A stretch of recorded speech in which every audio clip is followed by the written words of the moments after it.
Good morning, everybody. Thank you for your patience while we get started. I will act for the chair until he arrives. As we have quorum present, I call this meeting to order. Are there any declarations of interest? Please indicate the item number and the nature of the interest. Seeing none. I'll now take a motion to confirm the minutes from March 7th, 2016. Thank you, Councillor. All those in favor? Carried. We'll now go through the items.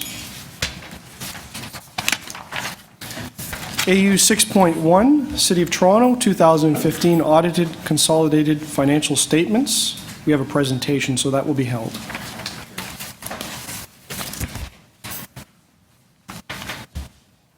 Okay, I'll finish up and then you can take the big chair.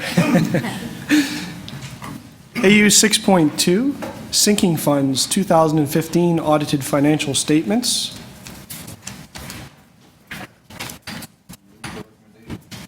Recommendation's been moved. All those in favor? Carried. AU 6.3, Trust Funds, 2015 Audited Consolidated Financial Statements.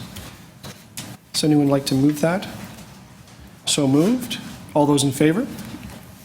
Carried. AU 6.4, Status of the Financial Audits of the City's Agencies and Corporations for the year ended December 31st, 2015. Would anyone like to hold or move that? So moved. All those in favor? Carried. AU 6.5, Arenas, 2015 Audited Financial Statements. Is there any interest in holds? Is that a hold? No? So moved. All those in favor? Carried. AU 6.6, Business Improvement Areas, 2015 Audited Financial Statements, Report Number 1. Are there any requests for hold? Would anyone like to move that? So moved. All those in favor? Carried. AU 6.7, Community Centers, 2015 Audited Financial Statements. Are there any requests for hold? Would anyone like to move that? So moved. All those in favor? Carried. AU 6.8, Financial Statements for the year ended December 31st, 2015, Agencies and Corporations. Any requests for holds? You have to go through one by one. Thank you. The clerk has advised me that I'll have to go through them one by one. So 8A, Exhibition Place. Would anyone like to move that? So moved. All those in favor? Carried. 8B, Heritage Toronto, 2015 Financial Statements. So moved. All those in favor? Carried. 8C, Toronto Atmospheric Fund, 2015 Financial Statements. So moved. All those in favor? Carried. 8D, Toronto Parking Authority. So moved. All those in favor? Carried. 8E, Toronto Public Library Board, 2015 Financial Statements. Mover, please. So moved. All those in favor? Carried. 8F, Toronto Transit Commission, 2015 Financial Statement. If I may have a mover. So moved. All those in favor? Carried. 8G, Toronto Zoo, 2015 Financial Statements. So moved. All those in favor? Carried. 8H, Yonge Dundas Square, 2015 Financial Statements. Mover. So moved. All those in favor? Carried. 8I, Invest Toronto, 2015 Financial Statements. If I may have a mover. So moved. All those in favor? Carried.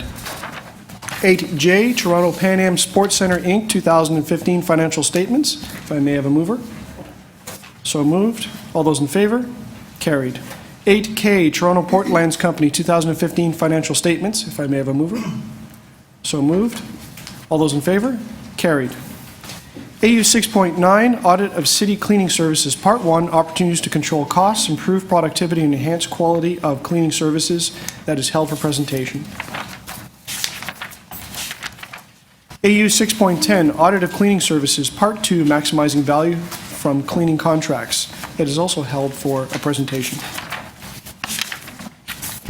AU 6.11, Improving the Tendering Process for Paving Contracts.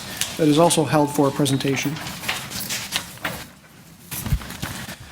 AU 6.12 or 6.12, Management of the City's Long-Term Disability Benefits, Phase 2, Interim Report on the Approval and Monitoring of Claims. Does anyone like to hold that for questions? Councillor Lee, you're moving that. All those in favor? Carried. AU 6.13, Audit of Toronto Transit Commission Materials and Procurement Department, Phase 1, Improving Controls to Safeguard Inventory. Any requests for questions? Would anyone like to move that? All those in favor? Carried. AU 6.14, Auditor General Status Report on Outstanding Audit Recommendations for City Divisions. Any questions? May I have a mover? Councillor? All those in favor? Carried. AU 6.15, Auditor General's Office Forensic Unit Status Report on Outstanding Recommendations. Any requests for holds? Questions? May I have a mover? So moved. All those in favor? Carried. AU 6.16, Auditor General's 2016 Status Report on Outstanding Audit Recommendations for City Agencies and Corporations. Request for questions? May I have a mover? So moved. All those in favor? Carried. AU 6.17, Continuous Controls Monitoring Program, City Telecommunication Expenses for 2015. Any requests for holds? May I have a mover? So moved. All those in favor? Carried. 6.18, AU 6.18, Continuous Controls Monitoring Program, City Overtime and Standby Pay for 2015. Any requests for holds? May I have a mover? So moved. All those in favor? Carried. AU 6.19, Amended 2016 Audit Work Plan. Any requests for holds? May I have a mover? So moved. All those in favor? Carried. AU 6.20, Toronto Transit Commission Updated Audit Work Plan for 2016 and 2017. Any requests for holds? May I have a mover? All those in favor? Carried. AU 6.21, Auditor General's Office Report on the results of applied specified auditing procedures to the financial information other than financial statements for the year ended December 31st, 2015. Any requests for holds? May I have a mover? So moved. All those in favor? Carried. AU 6.22, 2015 Annual Report on Fraud and Hotline Activities. Any requests for holds? May I have a mover? So moved. All those in favor? Carried. Thank you. And we're off to our first item, AU 6.1, which is a presentation.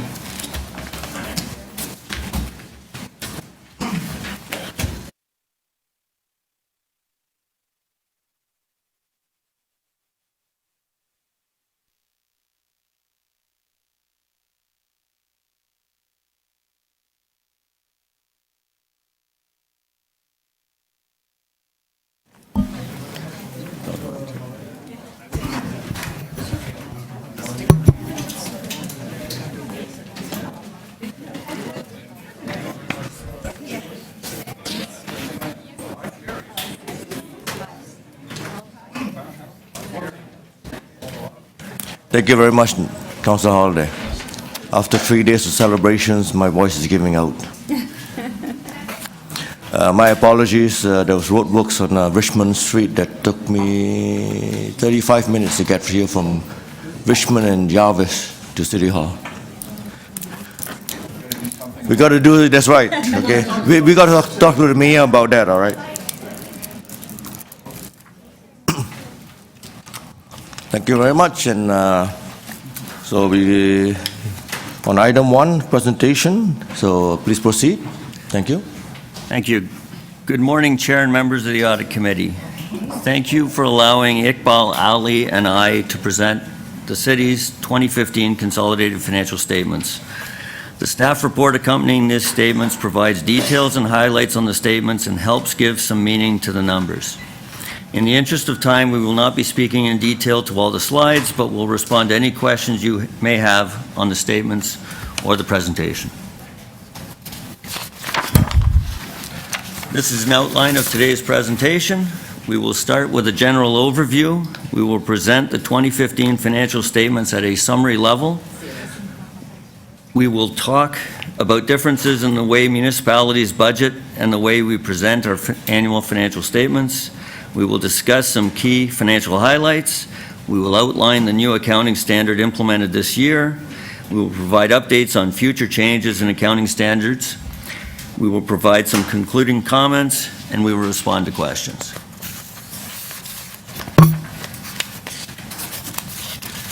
It's always appropriate to remind the committee of the roles and responsibilities of management and the auditors. Management is responsible for preparing the financial statements, maintaining sound financial and internal control systems to ensure the proper recording, control, and oversight of the financial activities.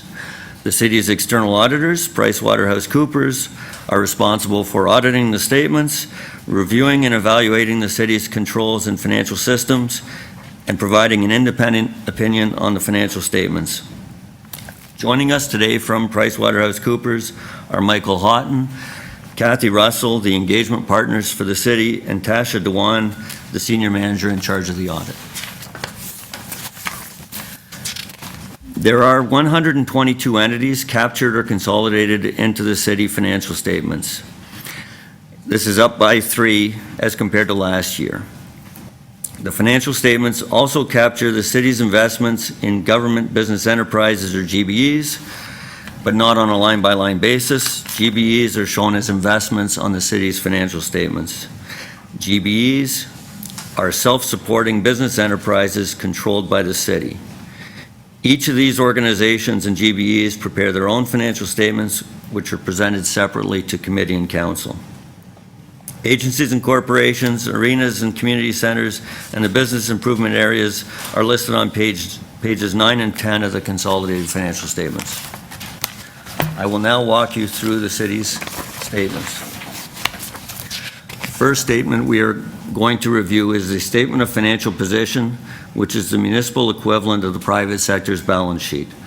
The statement summarizes the financial position of the city as at December 31st, our fiscal year end. The city had financial assets totaling $9.1 billion at the end of 2015. The city also had liabilities totaling $15.2 billion, both short and longer term liabilities. So the net debt is $6.1 billion, which is the amount by which liabilities exceed financial assets. Net debt is an important financial measure for the city and all governments because this amount has to be financed, and as such, it needs to be sustainable. Net debt has increased by $785 million, largely due to our continued investment in capital assets. The city's non-financial assets increased by $2 billion. The vast majority of that is tangible capital assets. The accumulated surplus at the bottom of the slide is a significant number, which I will explain on the next slide. Although the accumulated surplus is large, its main component is tangible capital assets of $27 billion. The other large components are the operating, capital, and reserve fund balances, which total $3.6 billion and are noted in Note 17 of the consolidated financial statement. Please note the negative capital fund of approximately $930 million and the amounts to be recovered in this slide: mortgages, debt, and unfunded liabilities, which total $9.4 billion, all of which must be funded from future taxes or rates. Even though our accumulated surplus is high, it's important to recognize tangible capital assets are non-financial assets because these assets do not provide liquidity or cash and are not typically available for sale. We can't sell the majority of our capital assets, our roads, bridges, community centers, etc., to generate money that can be used for other purposes because we need them to be able to provide services into the future. And unlike the private sector, in many cases, our assets are not income producing. What is important to note is that the city's accumulated surplus of $21.2 billion is less than our non-financial assets of $27.3 billion, reflecting our net debt position of $6.1 billion.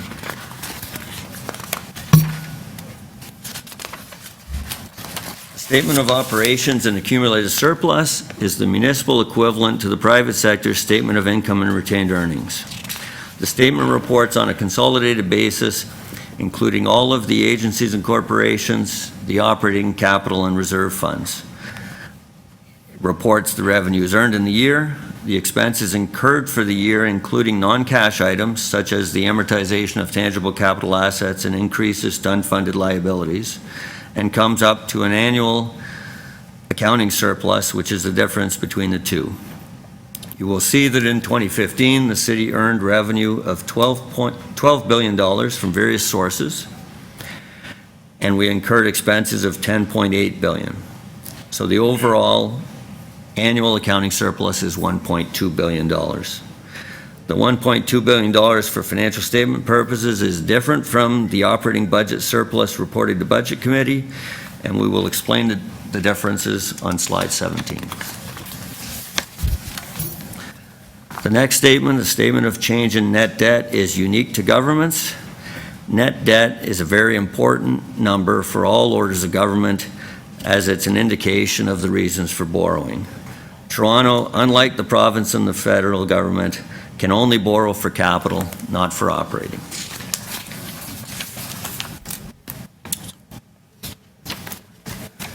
As noted earlier, the city's net debt is about $6.1 billion, an increase of $785 million over last year.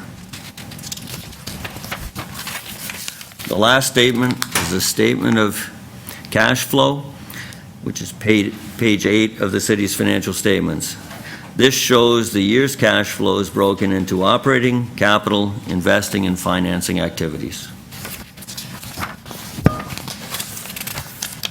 Before I turn the presentation over to Iqbal, I want to talk about some of the financial highlights. I want to explain the difference between the way municipalities budget and the way municipalities prepare and present their annual financial statements. This should clarify why the annual accounting surplus reported on the city's financial statements differs from the operating budget surplus reported in the year-end operating variance report. The city's financial statements are prepared on a consolidated basis, combining the financial results of all agencies and corporations and our investments in government business enterprises. It includes tax and rate-supported financials for tax, for water, and solid waste, and it combines activities of the operating, capital, and reserve funds. On the budget side, we have separate budgets for the city and each of its agencies and corporations. We also have separate budgets for tax, for water, and solid waste, and we have separate budgets within those entities for operating and capital budgets, with reserves and reserve funds included in both operating and capital. So the annual operating surplus reported through the budget process only reflects the surplus for the city, including only that portion of ABC surpluses that is returned to the city. And the surplus for tax, water, and solid waste are reported separately. They are not combined for budget purposes.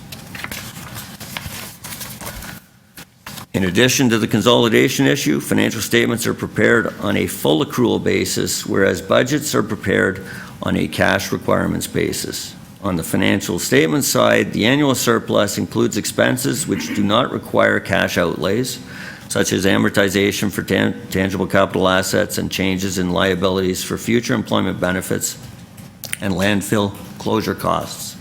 While on the budget side, the annual surplus is based on cash requirements for operating expenditures and does not include certain non-cash expenses. For financial statement purposes, capital assets are capitalized. They are recorded as assets and amortized over their expected useful lives. While on the budget side, capital expenditures are shown as expenditures as the asset is acquired or built. No amortization is recognized as the assets are fully written off as acquired. So the two numbers will always be different for valid reasons, but we do balance. Page 7 of the staff report includes a reconciliation between the two surplus numbers. This slide summarizes that reconciliation. We start with the tax-supported budget surplus of $131 million reported to Budget Committee in the 2015 year-end operating budget variance report. We add in a number of items, including transfers to reserves and reserve funds required by legislation or directed by council, various adjustments for non-cash items, and adjustments required under accounting standards, the largest of which is the tangible capital assets. I would now like to turn the presentation over to Iqbal. Thanks, Mike. Good morning. Now I will go through the 2015 and financial highlights. The first one is the city's tangible capital assets. The city's investment in tangible capital assets is significant and it's critical in terms of the city's ability to deliver services. Capital assets are accorded at historical cost and are depreciated over the expected life of the assets. We have $42 billion worth of assets at historical cost, less the accumulated amortization of $15 billion, resulting in the net book value of $27 billion. Capital asset purchases during the year is $2.9 billion, which is $2.5 billion for 2014. Offset by the amortization for the 2015 is $0.9 billion, resulting in an increase of net book value of $2 billion, which was largely in assets under construction, which I will talk about in the next slide. This slide provides the summary of total assets under construction to the tune of $5.8 billion. TTC has a $3.7 billion. That includes assets under construction for subways, $2.3 billion, building, $325 million, rolling stock, $623 million. And in the city side, we have $1.9 billion, of which over $1.2 billion is for water and wastewater infrastructure, and balance is for road linear, $113 million. Union Station, $299 million, Kipling Acres Homes, $31 million, and community centers, $40 million. TCAS assets of $109 million is mainly for building and building improvements, and the Toronto waterfront assets of $102 million, that includes $59 million for East Bayfront, $38 million for West Don lands, and $4 million for Central Waterfront.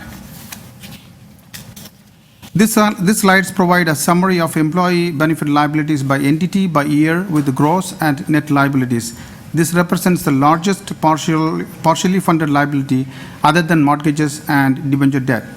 A full 7-page detailed note number 13, is dedicated to providing additional information in the consolidated financial statement. The gross liability is slightly decreased by 1.1% or $40 million from 2014, mainly due to decrease in sick leave benefits, decrease in post-employment benefits offset by increase in workers' compensation benefit. Unamortized gains and loss are amounts of actuarial gain and loss relating to valuation of employee future liabilities. These are recognized over the expected average remaining service life of the employee group. Net liability is $3.6 billion, that is shown in the consolidated financial statement, is increased by $189 million compared to $3.4 billion in 2014. This slide provides the highlights of the net long-term debt and mortgages. Our net long-term debt has increased by $466 million as a result of debt issuance of $944 million. Offset by repayment of $407 million and sinking fund earnings of $71 million. These slides provide the breakdown of debt issuance in 2015 by service. Debt issuance were mainly for transit, $583 million, followed by social housing, $243 million, transportation, $55 million, solid waste, $43 million, and the rest is for others. And this slide provides a 5-year summary of net debt and the tangible capital assets. It shows that over the last 5 years, net tangible capital assets have increased by $6.3 billion to $27 billion at the end of 2015 from 2011, an average of 6.8% per annum. Net debt, on the contrary, for the same period has increased by $1.7 billion to $6.1 billion in 2015, or an average of 8.5% per annum. Clearly, our investment in tangible capital assets is the reason for the increase in net debt. This slide provides a comparison of our number to other cities. And the city compares favorably on its investment level, but the net debt level compares unfavorably to all. I will now go through the new change in the accounting standards in 2015 and future years. The city implemented the liability for contaminated sites in 2015 consolidated financial statements as per the new public sector accounting standard for contaminated site. This required a lot of coordination and work with the city divisions, agencies, and corporations. This resulted in a contaminated site liability of $6.5 million recorded in the financial statement. This slide summarizes the new PISA standard coming in future years that will have an impact on the financial statement that we prepared and present. More research will be conducted during the coming year to determine the impact of each of these new standards. Standards only apply to material items in the financial statement, and therefore, some of these standards may not have a material impact on the financial statement. That concludes the segment of my presentation. Now I'll pass it on to Mike for the concluding remarks. Thanks, Iqbal. There is a supplementary report on the financial statements, as our auditors, PricewaterhouseCoopers, have thoroughly reviewed our financial statement presentation and have provided suggestions for improvements in our presentation. As part of our continuous improvement, we've accepted these changes and submitted a supplementary report and a clean copy of the financials with these changes. We have a track changes version of the report should anyone wish to review each change, either now or at a later time. In conclusion, the consolidated financial statements provide comprehensive information on the city's financial performance during 2015 and its financial condition at the end of the year. The city's finances support its good credit rating. However, during the year, the city's net debt increased $785 million. We keep saying that, but it is important. And slide 24 shows that it has increased an average of 8.5% per year over the last 4 years. There has been considerable discussion about the city's long-term financial direction recently, and we don't intend to review that here other than to advise that these financial statements are based on historical data as at December 31st, 2015, and for the period that then ended. Our key challenges include maintaining our significant assets, infrastructure in a state of good repair, investing in priority services and infrastructure as the city grows, and funding our operations from existing sources of revenue. On a closing note, I am proud to advise that for the 9th year in a row, the city has received the prestigious GFOA Award for financial reporting for its 2014 financial statements, and we intend on winning for 2015 as well. Staff work very hard to meet the highest standards of financial reporting, which is not an easy task considering the 122 entities to consolidate into the statements. I want to thank and acknowledge the outstanding work and commitment of the accounting services team in preparing the city's consolidated financial statements and annual financial report, particularly Iqbal Ali, Acting Director, Accounting Services, Shairose Murji, Manager of Financial Reporting, Stella So, Supervisor of Financial Reporting, as well as Manal Daniel, Chris Phillips, Selvin Mogan, and Jennifer Kim, who are all here today. They've played a key role in preparing these statements. That concludes our presentation. Thank you very much for your excellent presentation. And I also add my thanks to all the financial people that helped prepare this. So any questions? Councilor Crescente? Okay, Councilor Holiday then. Chair? On page 20, there is a category called general government expenses, and when we talk about a large table of different reporting entities, I wondered if you could elaborate on what is included in general government. And I'll make the note that those expenses were down versus what the budget was. Just 20, up page? No, it's not the presentation, it's the financial statements. Yep. General government would include the city manager's cluster, cluster C in most cases, Okay. and it also includes certain admin functions throughout. Okay. I guess just in general, just looking at expenses, some of the areas came in under budget when you look at the actual versus the budget, and some of the areas came over budget significantly. Could you make a comment on whether or not that has to do with internal decision-making within the management, or is that largely driven by policy from the council? And the percentages are quite different in many of the cases, and the net amount at the end of the day is that our actuals were less than budget, but they vary amongst those divisions that you've broken out. And that's a very good question. This ends up being a consolidated statement. It includes all the city's agencies and corporations, and sometimes the budgets aren't aligned to how we're reporting. The budgetary review is better done with the budget level information, which separates operating and capital and reserves and reserve funds, so that the financial statement is good for an overall view, but as far as a line-by-line budget analysis, it's not a good tool. It's in another arena, I guess. Yeah. We do that at each entity and at the city at Budget Committee. Okay. And you have a lot more granularity there. Okay. And then the other question was about the GBEs, the government business enterprises. I guess we significantly rely on income from those entities.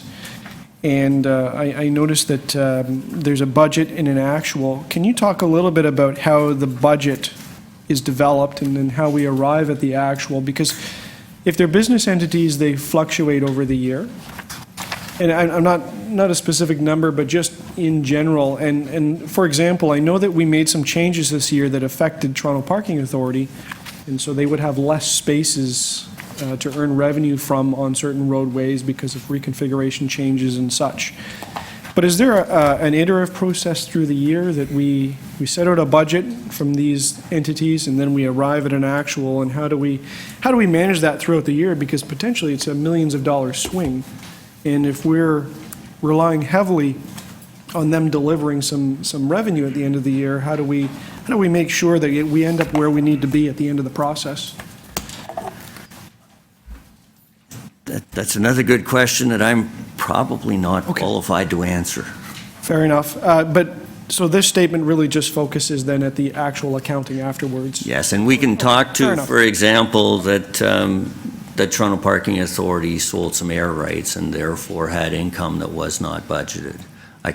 We can talk to that. As far as how they're managed, this isn't the forum and we're not the right people. Fair enough. So you derive, so the budget column in here, table 7, the budget column is derived by others, and this is really just a reporting, if I got that right? Yes, and what we've done on note 18, we've taken the various budgets and added them together to transpose what we were going to put here for comparison purposes on a consolidated basis. Does the actual come from internal accounting or from what is published by these agencies in their financial statements? The actual comes from, but we have our own actual numbers, and then we are consolidated in their financial statements. So we are taking 122 statements and putting them together in a consolidation worksheet. So that's their statements, and then I guess you compare it to the checks that you receive from those entities and match them. No, that would be a budget issue. Okay. We actually end up canceling any intercompany transactions as part of the consolidation. Okay. Thanks very much. Thank you, Councillor Holiday. Next to question will be Councillor Crescenti. Before I give you the floor, I'd like to welcome you to the Audit Committee and Councillor Carmichael Webb. Welcome to Audit Committee. It's, you're going to find that there's a lot of reading in this. I mean, look at a pile of papers for this meeting, but you learn a lot from it in terms of how the city works and so on. So I took the opportunity to learn a lot from Audit Committee when I first sat on it. So welcome, and please go ahead, Councillor Crescenti. Thank you very much, Mr. Chair, and it's good to be back. I was actually on the Audit Committee before, and absolutely agree with you. It's a really good committee to be on if you want to learn a whole lot about how this city operates. So my question is with respect to the $785 million debt increase. I saw another chart that made reference to $470 million, I believe, debt increase. I just wanted to understand the correlation between the two. And that's a good question that our CFO asks all the time. He would actually like us to change net debt on our financial statements and call it something else. However, public accounting standards require that definition and a statement of change in net debt. So that net debt, the $785 million change in net debt is the residual amount when you deduct our financial assets from our liabilities. The other version of debt that we talk to on the financial statements is mortgages from TCAS and all of our debentures and debt that show up on the financial statements themselves. So that the net debt on slide 12 shows a change of $785 million, shows net debt of $6.08 billion.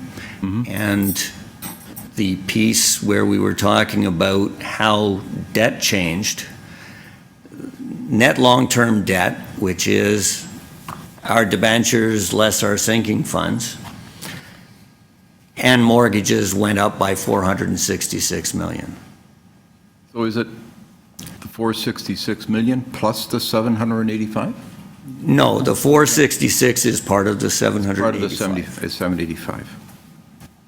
It's just that you can actually incur expenses and incur indebtedness without actually going to market. You could increase your accounts payable, you could decrease your accounts receivable, you can do other things on an interim basis before you actually incur the debt. All right, thank you. That helps.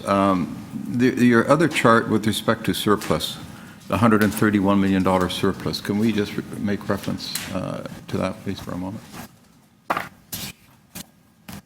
Yeah, so how do we get, so $131 million, this is a surplus revenue, correct? That is the operating surplus. Right. And this is at the city. Before any of the other items are deducted. I'm trying to understand this chart. See, we have a surplus, but then at the bottom, the surplus, it goes up, or not deducted, added.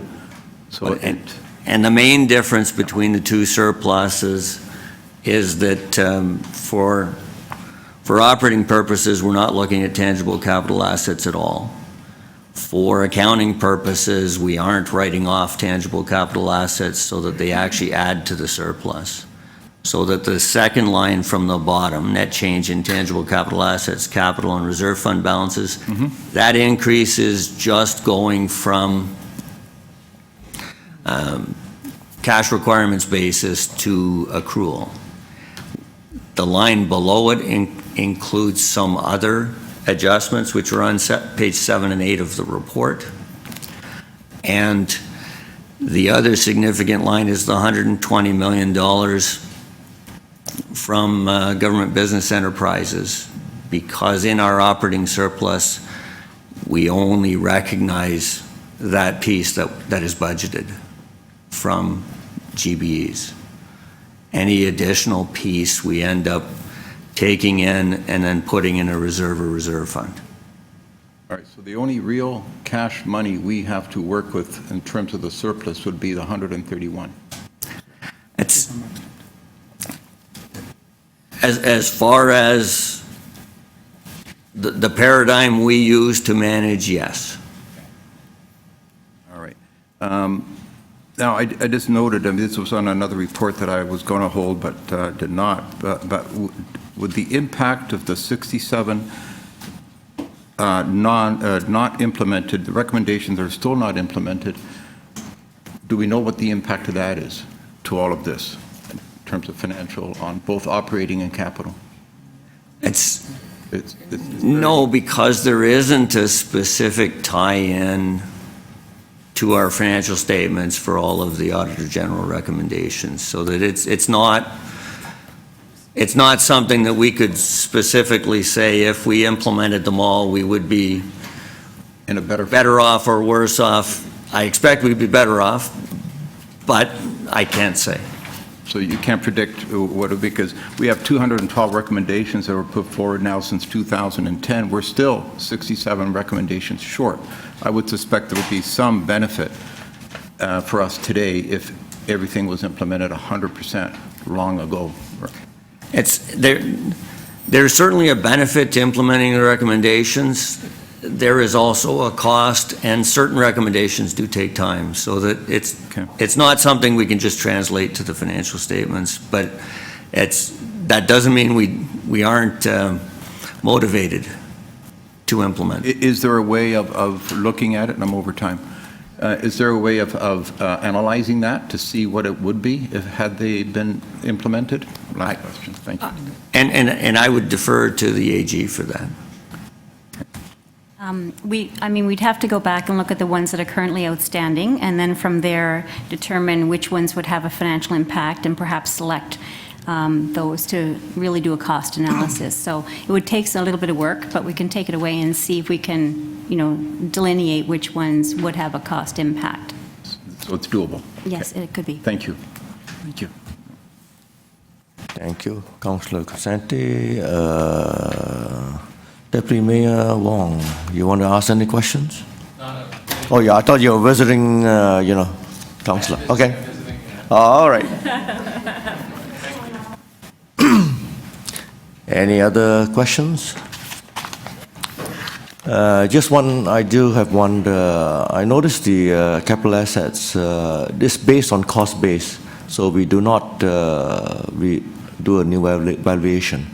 So if we were to do a valuation, would that value be much higher? The replacement cost for our tangible capital assets is well over $70 billion. Okay. The current accounting framework is an historical cost framework. We do actually have in our systems room where we estimate replacement cost, but it's not audited, and it doesn't have the same reliability as the actual cost paid. Okay. Thank you very much. So, anybody to speak? Councillor Crescenti? Very briefly, thank you. So I would just, if I could, ask that I move a motion that says that we proceed and do a cost analysis, as we just heard from the Auditor General, that it could be beneficial to understand where we would be today in terms of further savings if the full 67 outstanding recommendations were completely implemented today, or, we potentially could be in a better financial position. I think everybody agrees that that is the case. And just to remind everyone that, I was on this committee before, and I remember going through this, and since 2010, now it's been over 5 years, where we've had 212 recommendations from the AG's office, and we're still 67 recommendations short of reaching completion of that. I'm not sure what the reasons are, but I think it's advisable to get a report back on the status of those recommendations and what it would have meant. And I think we, if we could help move them along, that'd be helpful. Those are my comments. And if we have that motion, well, I think we got to type it up. I think we can just put this aside first. I think while we work on that. I'll leave it to the Auditor General to suggest. Anybody else to speak or to move any motions? Seeing none, why don't I hold this while Rosemary types it all up to make sure that we got the right motion.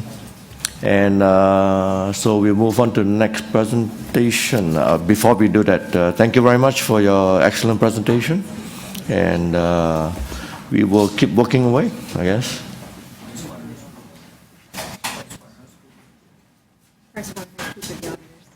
Oh, okay, yes. Yes, thank you to everybody that was present for the various audits and so on. And we will be holding this until, and I think you heard the motion that's coming forward. So we'll hold it down until we have time to type it all up. Okay? So next item is 6.9. And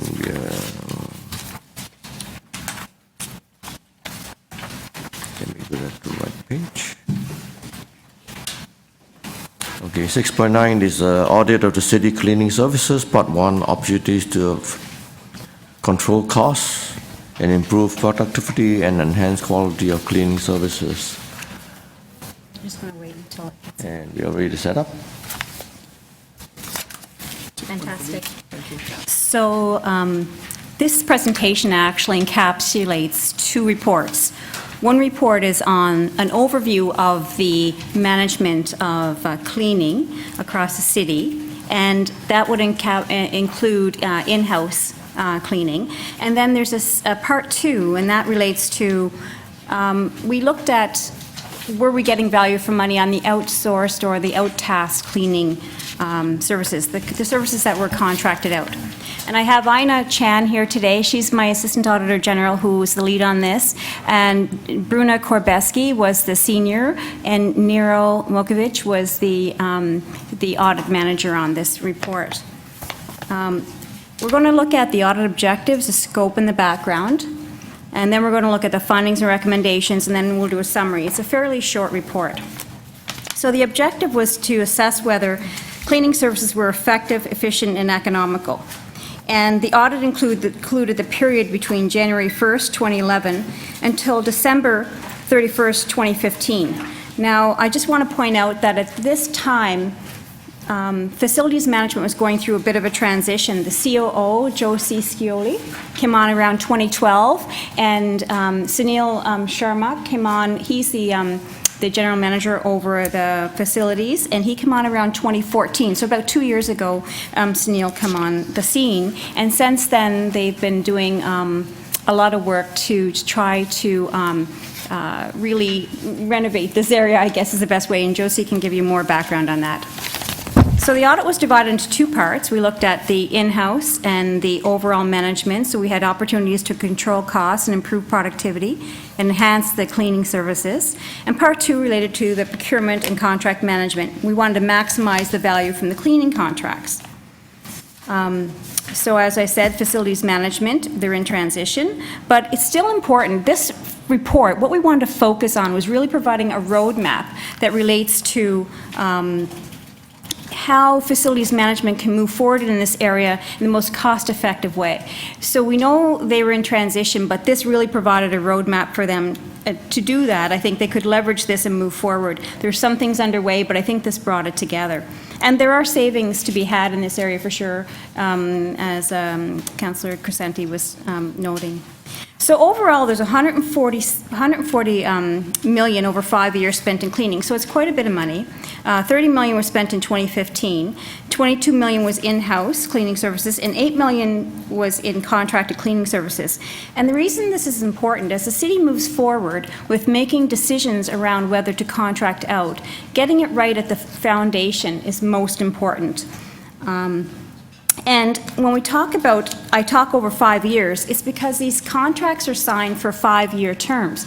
So if you make a decision in a contract, you're going to live with that decision for 5 years. So getting it right, getting the foundation right is important.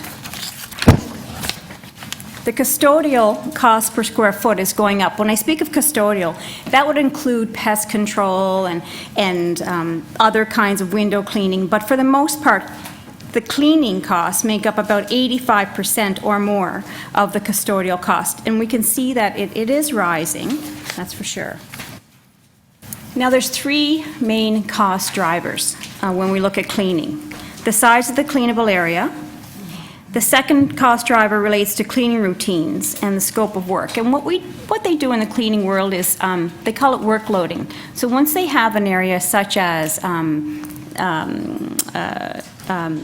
like a bathroom or an office, they decide how many routines are going to happen or how many times it's going to be cleaned. For example, a bathroom would need to be cleaned every day, whereas an office may be vacuumed once a week. And so that's called a cleaning routine, and that's workloading. And Ina's going to speak more to workloading as she goes through the details of it. And the third area is supplies and equipment. So they're the main areas, and we're trying to simplify it. There's more involved. It is more complex. The nature of the services, it is more complex than I think people realize, but these are the three main areas. And I'm going to turn it over to Ina Chan, and she's going to walk through the findings that we had in each of these areas, in the cleanable area, the scope of work, and the workloading, and then the supplies. The first area for improvement to the city's ability to estimate its labor requirements and control cost is ensuring facilities management maintains accurate and complete data on areas to be cleaned. Facilities management does not track and use cleanable area. That's the size of the area being cleaned. It uses gross floor area measurements, which includes both spaces that are routinely cleaned, like public areas, offices, hallways, and washrooms, as well as areas that are not routinely cleaned, like storage spaces or mechanical rooms. And as a result, there can be a difference between gross floor area and cleanable area. For example, for 22 facilities we reviewed, we found gross floor area was 11% higher than the size of the area being cleaned. So to simplify that, the gross floor area would be like the perimeter of a building, and the cleanable area may be certain areas within the building. You wouldn't clean all aspects of a building. In 2011, facilities management paid a consultant $184,000 to measure hundreds of facilities. These measurements were supposed to be the first step in enabling the city to estimate the labor required to clean a facility. So as Beverly has mentioned, the Auditor General has mentioned, this is workloading. And this data has been available since 2011. However, most facilities management managers weren't aware that these measurements were taken. This presents a missed opportunity as cleanable area has only been used in procurement of contracted cleaning for 3 facilities, even though millions of dollars of contracts have been awarded and renewed since 2011. So there is still an opportunity for management to go back, pick up that data, verify it, and use it go forward in the contracts that are coming up.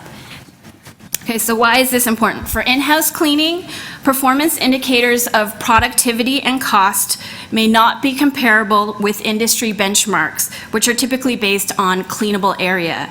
And consequently, the city cannot verify that it is receiving best value for money. For contracted services, it's important to get data used for procurement purposes right, because this is what contractors are using when they bid on contracts. Where the scope of work in cleaning contracts includes areas that don't get cleaned, this can potentially impact contract costs. So for the 22 facilities we reviewed where the total gross floor area was 11% greater than the cleanable area, we estimate that this may have had a $720,000 impact on the contract. I should add, there's some other factors that went into considering whether it's a reasonable estimate. There were contractors who bid on contracts, and they actually bid a lower number of hours and were disqualified from the bid because they bid a lower number of hours. And they responded that they felt that the hours that the city had included in the RFP were too much for the work that needed to be done. In addition, we went to the logs to look at how many hours the contractors were actually being spent to clean the facility. And we found that the number of hours being spent and recorded was about 17 or 16% lower than the hours that had been contracted for. So the data on cleanable area, together with cleaning tasks to be performed and industry time standards for completing these tasks, is needed to answer the question, what cleaning is needed and how long should it take to complete the cleaning? Each task takes time, and time is money. So costs are tied to the labor required, and therefore it's important to ensure that estimates of how long it should take to clean the facilities are determined in a systematic manner. This is often referred to as workloading. So instead, facilities management relies on its operating managers to estimate the labor required and to determine whether an appropriate number of employees have been assigned to clean facilities. In our audit reports, we've identified 3 key areas where improvement is needed to effectively estimate the labor required and the appropriate number of employees needed to clean a facility. 1, the city cleaning services currently are not benchmarked to industry standards. 2, cleaning routines are not workloaded. And 3, cleaning service levels are not standardized. So in the first area, city cleaning services not benchmarked to industry standards. Facilities Management advised Government Management Committee.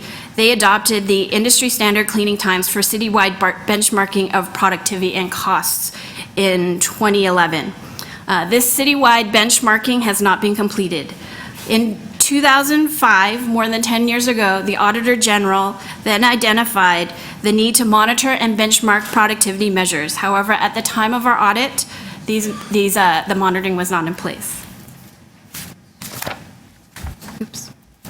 Secondly, cleaning routines are not workloaded. So in addition to the $184,000 spent to measure facilities, since 2011, Facilities Management has also invested more than $560,000 on software and other related costs. The measurement data and workloading software were supposed to help management systematically estimate how long cleaning should take and therefore the workforce needed to clean each facility. Currently, the software has only been loaded with all the data needed to workload 39 out of 265 facilities. So that's 15% of the facilities that facility management cleans. And third, So I just want to, so there's $750,000 $750,000 that's not been used, it's been spent. It still possibly could be used, but since 2011, we purchased the software, we measured the buildings, but we haven't used it within the cleaning service. Okay. Except for the 39 buildings that had the data loaded. And the last area to improve workloading is that cleaning service levels are not standardized. Each client group, and in some cases, each facility has its own individualized cleaning routine. That means each facility is cleaned differently.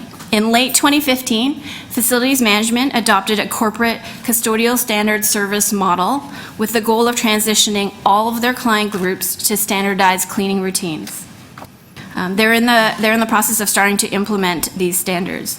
The CSSM includes options for services to be provided at a minimal, standard, or enhanced level.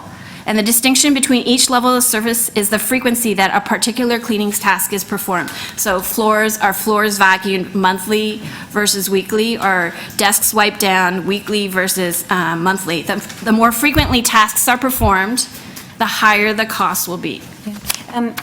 This is going to be key going forward.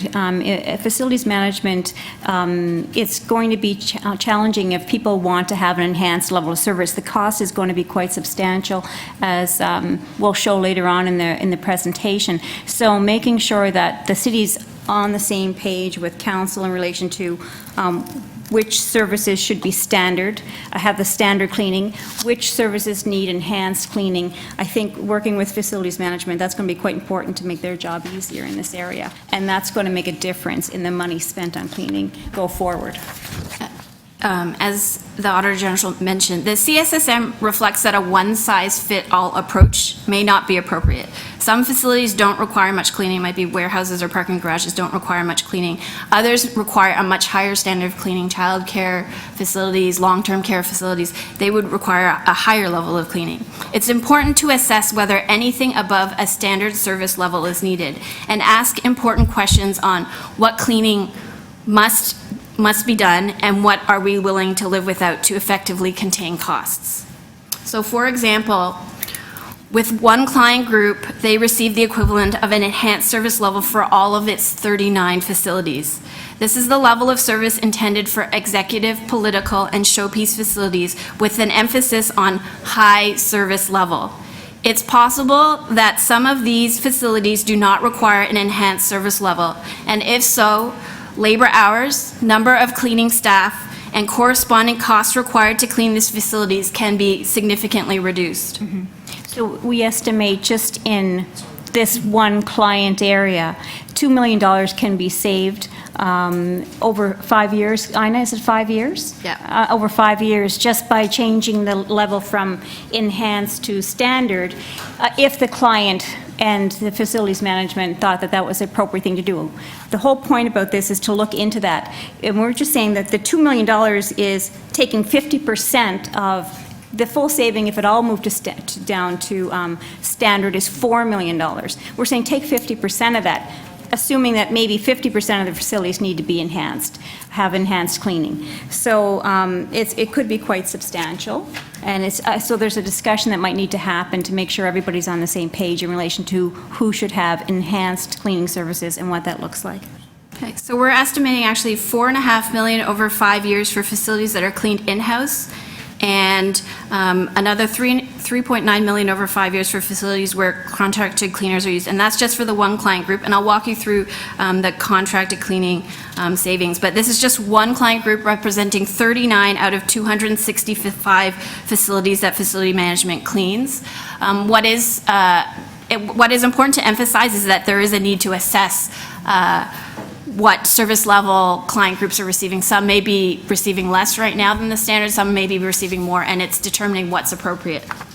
Okay, so Chart 1 in the Part 2 report, which is shown on screen, illustrates the potential impact that cleanable area and cleaning routines can have on contracted cleaning costs. Based on our analysis, the largest cleaning contract, we believe that the city has saved by contracting for cleaning. However, based on our review, we estimate that the city has contracted for 35% more cleaning hours than necessary when compared to industry benchmark cleaning times and the new corporate cleaning standards. And this poses an opportunity for savings. Facilities management on this contract is awarding contracts based on the contractor's estimates. In the largest contract, this one that is on the screen, the vendor's estimates included 20,000 more hours of cleaning annually than what the city estimated was needed when it went to market. This costs the city, we estimate this costs the city $1.5 million over the life of the contract. So although the city has saved money on contracting out services, the vendor required more hours or asked for more hours when it came time to do the contract. But we still saved money, so there's still opportunity there if contracting out was to be the decision. Moreover, the city's RFP specifications included labor estimates that are almost 6,000 hours higher annually than what the industry benchmark cleaning times that facilities management adopted in 2011 indicated would be needed.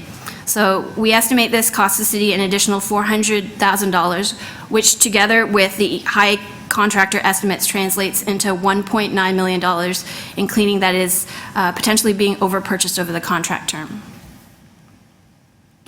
By aligning, so the last two bars that are there shows the difference between the enhanced service level and standard service level of the custodial service standard levels model, and aligning the levels of cleaning service. If everything was transitioned, all the facilities were transitioned to the newly developed corporate cleaning standards, it could result in up to an additional cost savings of $2 million by reducing the cleaning requirements, but it is a service level. Yeah, so it actually is $4 million, sorry, Anna, if we transitioned everything from enhanced down to standard. But we're not suggesting that should happen. The client has to be involved. But what we're saying is right now, the client is receiving 39 facilities, complete enhanced level of cleaning, and that is an add, if we took 50% of that, it would be $2 million. So there's a discussion, I think, that it's important to have, and as we move forward to include clients as enhanced level, I think it's important to cost out what that looks like. The third area where there is an opportunity to contain or reduce costs is to ensure cleaning supplies are economically sourced. When cleaning was performed in-house, supplies were sourced through Purchasing Materials Management Division, city stores. So under some current cleaning contracts, the cleaning contractors charge the city a fixed price, which includes consumables, which is supplies and equipment used. Other cleaning contracts have the city source supplies for that are used by contracted cleaners. The city is paying more for supplies now by acquiring them through their contracted cleaner than when they source the supplies through city stores. For example, on one contract we reviewed, the city paid 87% more, that's $520,000 over 5 years, for supplies when compared to the price they paid previously when the facilities were cleaned in-house and the supplies came through the purchasing division. The three categories that I discussed, the cleanable areas, cleaning routines, and consumables, are all areas where there are opportunities to contain or reduce costs. Our audit also identified other areas for improvement. One, monitoring performance to improve productivity, control cost, and enhance quality. Two, improve procurement and strengthen contract monitoring. And three, address vulnerable sector screening requirements. So in the first area, monitoring performance, just wanted to highlight, there's no consistent quality assurance review or inspection program in place to monitor the quality of cleaning services provided by contractors or in-house staff. However, management is moving to improve these processes, and in 2015, facility management began to pilot a quality assurance inspection process with one client group. In the area of improving procurement and strengthening contract monitoring, I'm just going to highlight a couple areas. One, to ensure evidence of the reasonability of contract amendments and in particular adjustments to the contract price. For the contract changes we reviewed, no documentation was retained to support the reasonability of the price of significant contract amendments, and some of these were in the hundreds of thousands of dollars. Two, there's a need to monitor contract cleaning hours provided. So the cleaning contracts are fixed price, and they're based on vendor estimates of cleaning hours needed. Facilities management does not monitor the actual labor provided by the contractor relative to the estimated cleaning hours included in the vendor's bids. So for example, if a vendor indicates that a facility will take, say, 100 hours to clean when they bid, and they'll charge a fixed cost for that cleaning, the city doesn't monitor that they're actually receiving that 100 hours of cleaning. And so in our review, we observed that for two large contracts, on average, the actual cleaning hours provided were 17% lower than the hours the vendor estimated when they bid. And then the third area for improving contract monitoring is to strengthen monitoring of compliance with fair wage requirements. Facilities management is responsible for contract monitoring, making sure that the vendor is performing as they were contracted, and the Fair Wage Office is responsible for ensuring contractors adhere to the city's fair wage policy. The Fair Wage Office reviewed a number of cleaning contracts during 2015 and found they were compliant. During our audit, we reviewed one of these contracts in detail and found records not being retained as required by contract, and in particular registers of cleaning staff signing in and signing out at sites, and discrepancies between the vendor's payroll records, staff schedules, and corporate security sign-in and sign-out books retained at the city site. We provided this information to Fair Wage Office for further investigation, who found irregularities that were a result of some employees being paid in cash where there's no payroll records available. These are the contractor's employees. Other contractor employees who were paid on their spouse's payroll check, so two people being paid on the same paycheck under one name, and then an individual on the payroll that actually resides in another country.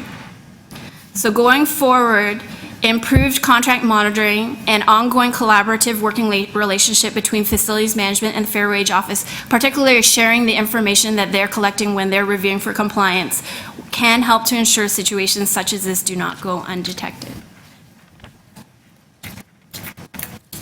And the Auditor General will do a summary and recap of the presentation. Yes, so Part 1 had 14 recommendations to improve productivity, and Part 2 had 16 recommendations to minimize costs and to maximize the value in future contracts. And management agreed to all the recommendations. They've got staff in place to put changes in place. They have a very detailed action plan that you can touch base with them on that addresses some of these items. So overall, I think if I was going to simplify it, using the right measure, which is cleanable area versus gross square foot area. Workloading properly so we know what we need to purchase if we're contracting out, and we can compare apples to apples, in-house staff, and around the supplies area, making sure we're getting the best value for money. Before I close, I want to say two things. One is this report is about getting value for money, but I know many of the cleaning staff work extremely hard, and my mother was a cleaner, so I really know how hard they work, and I helped her a lot. And what I can say is that this report is really to support and make sure we get the best value from our staff. And the second thing is, as we think about the citywide real estate strategy, getting this right will really help to expand the savings in this area, because we're moving in a better platform than we would have. So I want to thank the facilities management team for their support during this audit. Thank you very much for your presentation. Questions, Councillor Holliday. Dr. Holliday. I was going to change the title to Dr. Holliday, yes. Wider. Thank you, Chair. I just wanted to ask about daytime cleaning. A place I used to work, we switched to a daytime cleaning model. It was great. It was an office environment, but I wondered if we're doing that now, and if there were opportunities to do that, and if there's anything holding us back. And I understand there are situations where it's operationally not feasible. I'm not talking about that, just places where maybe nighttime cleaning is going on that you can switch to day and get some benefit from it. Through the chair, we will look at that. There's obviously certain services that we cannot do that with, but we will look at those opportunities. To your question, Councillor. Okay. Who determines the ratio of what is outsourced versus insourced? I noticed that we've got both. And what's the process at which things are assessed and selected as outsourcing candidates? Through the chair, some of it was based on square footage when we had looked at this in the past. We are looking at our delivery models on a regular basis, so making sure we have flexibility. It's a continuous requirement. It's not something we look at a point in time. It's something we do as part of running the service. Okay. One of the discussions in the report, and there was a bullet point, and I can't remember the page right now, but it was about 2/3 of the way down, or at the bottom of the page, was that a bid was rejected because a vendor proposed fewer hours than what was requested by the city. And I guess my general question is if we're putting these out for tender and we're being very, very prescriptive, how do we encourage innovation, and how do we encourage competition amongst vendors? Or does it simply boil down to, who's going to pay the lowest price, I guess, per unit or per hour of worker? And how do we move the bar forward and change things? Through the chair, that's a great question, actually. Sorry. No, it's a very good question. So one of the things that we're relooking as we're evolving the structure of the organization and the cleaning side, and the last couple of years have been a lot of change, and we continuously go through it. One of the areas of putting hours out there in an RFP probably is not. It's not the norm. You don't see that in the industry.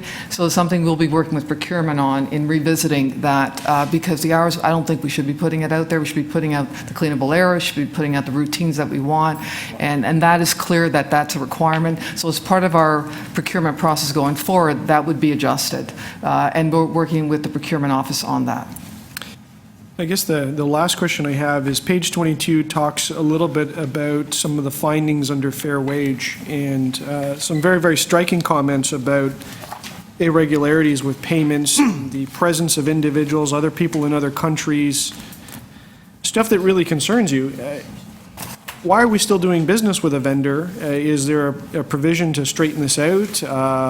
Is it serious enough that the city is having some liability in having this go on, especially related to its facilities? And what's the path forward on that to make things right? Through the chair, I'll turn it over to the Fair Wage Office, but I'll just start the process. We definitely have looked into it with the Fair Wage Office.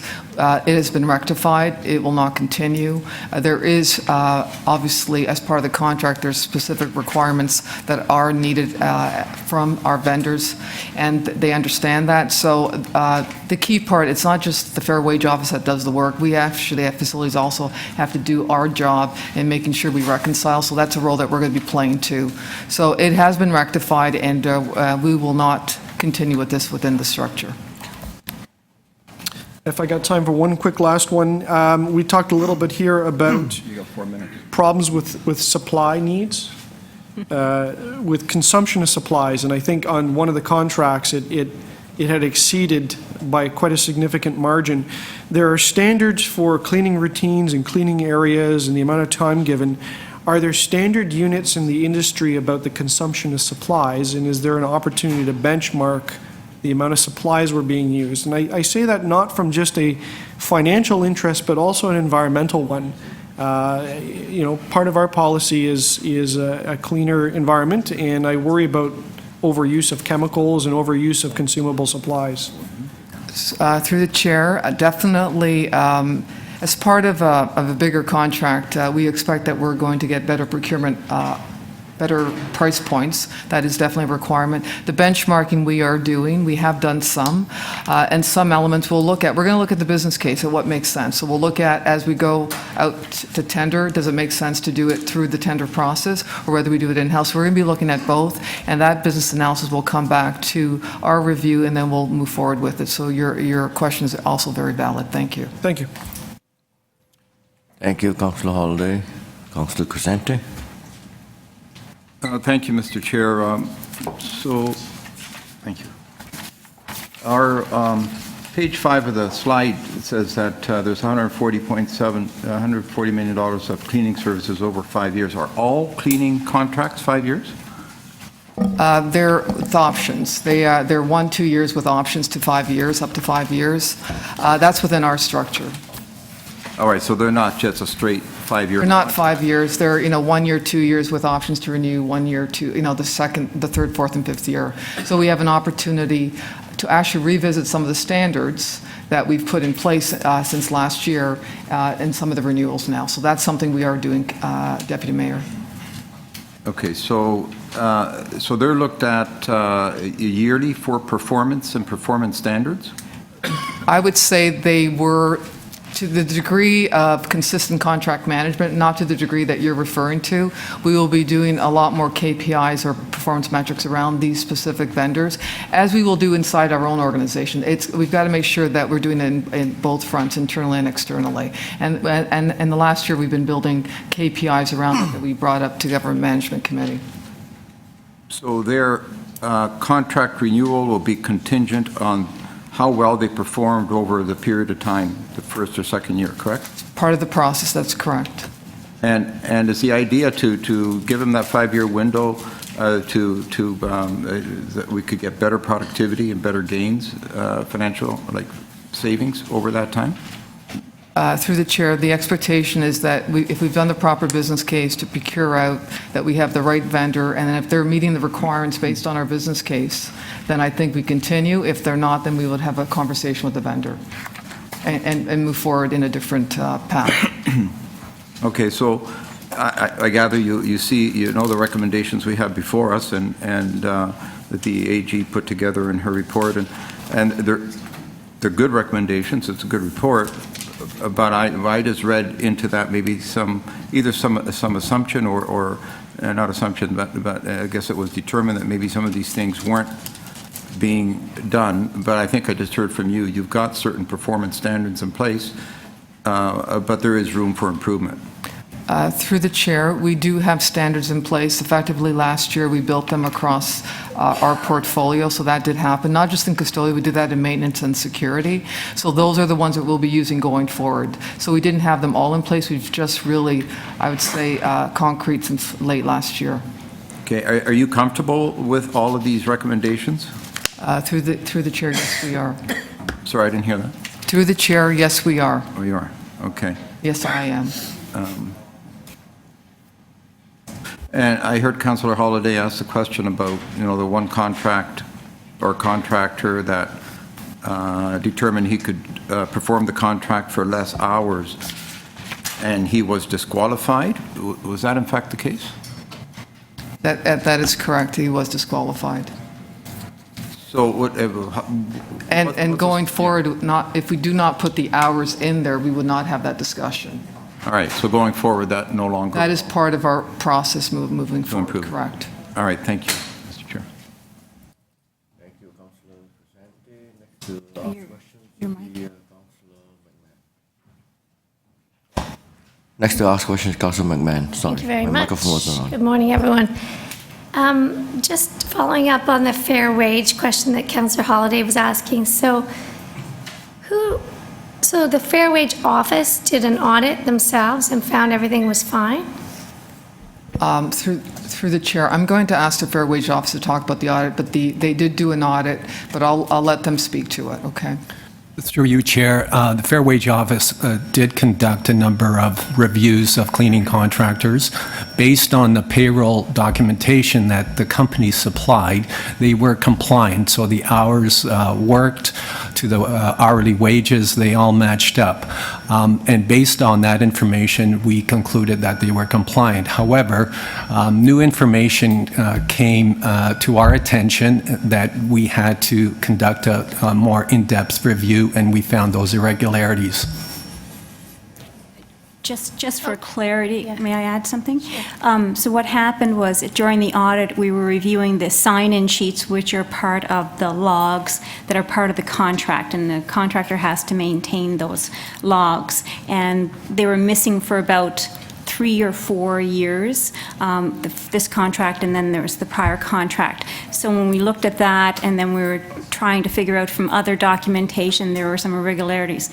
The auditors, my auditors, then turned it back over to the Fair Wage Office, and they made the inquiries to see why there were differences. So when they looked at the payroll, they're only looking at the amount the person on the payroll said they was paid, and then the hours. But on that check, there might be 2 people. There might be people under the table paid in cash.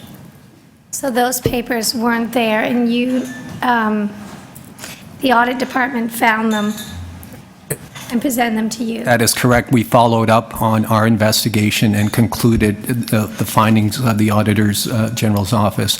Now, mind you, the way the fair wage policy works in terms of the disqualification from city contracts is if a company is in violation 2 times over a 3-year period, that's grounds for disqualification. However, in this case, the company was cited for their first violation under the bylaw, and as a result, they have 1 strike against them. We are initiating a follow-up review as well to ensure that they are compliant, and not only with logbooks, but also with their payroll. The same company that has paid someone in cash and that has paid 2 people on 1 check, or is it multiple companies? It's the same company. And they only have 1 violation for all that? That is correct. Doesn't warrant numerous violations? Well, I understand that's the bylaw. The bylaw clearly states the disqualification provisions that we followed. And would you, so in future, you'd be able to do kind of deeper digging on these reports so the Auditor General doesn't have to do it, that you guys are doing it? Yes, we will be working very closely with facilities management staff that manage the logs, and there are multiple locations throughout the city, and obviously we need to work a lot closer together in terms of determining compliance. If I could, Councillor, that is actually a concern that we have too. So we are going to be putting a lot more rigor on our side, on the facility side, to do this verification more on a regular basis now than just waiting for an audit to be done. Something. Okay. And then I have a lot of questions, so I might need a second round. So in 2011, we hired a consultant and for $184,000. And then we bought a system or paid for a system for $560,000. And so we spent that money, but it was not used? Through the chair, The system was purchased and the application was purchased, and a lot of the work that was done was around the data that was imported into the system, which is a lot of our data. We can definitely use the data information in the system, and as part of us going forward, we will be using that. That's really where where we'll put the cleanable area, the gross area, and we'll be putting a lot of the tasks that we talked about earlier. But it was not used for many different reasons. Unfortunately, a lot of us are not here based on that time frame, but going forward, we're looking at what we can use, and the data is definitely a piece that we can use. The question is around the software, whether we'll continue to use that. It's not the biggest value. The value is the data that was inputted there, and that part definitely can be used, and we're using that now as we're looking at moving forward with RFPs. We haven't done an RFP since last year. We'll be doing one at the end of this year. So the people who were involved in 2011 are no longer at the city? Through the chair, no, they're not. So you wouldn't have any idea why they were using gross floor area versus cleanable area? But actually, we've been using that till this date. Sorry. There are organizations that use gross and they discount it in the RFP, so there is that. Gross and cleanable is not the only thing that people use in the RFPs. They look at routines and other elements of it. But on some of our key buildings, that we are definitely going to be using cleanable and reviewing all of the buildings overall. So I can't comment on the rest. I can comment on how we're moving forward. And as far as who's getting enhanced cleaning services? Through the chair, we just a bit of background. We actually brought 30 to 40 organizations together within the city, agencies, corps, and divisions. We looked at a standard. It's called it's the customer service standard model, which is what it's referred in the document. And we've come up with what we call minimal standard and obviously the enhanced, right? And enhanced depending on the organizations. There's nuances depending on the groups where long-term care requires a specific type of requirement that's different than the standard, and we have to abide by that. There are organizations that we have had discussions to the Auditor General around enhanced that they have today, that they are actually now having dialogue with us around reducing it to a standard, but we had nothing to speak to them with before. Now we do. We can have the proper dialogue with them. Right, so, for example, in the long-term care, and I can imagine that the police services, we need enhanced cleaning in certain rooms, locations, but not in people's offices. Correct, we do not. So do we need a motion specifically for that, or you think that's covered? We will absolutely cover it through this review and what we're going forward with. Okay.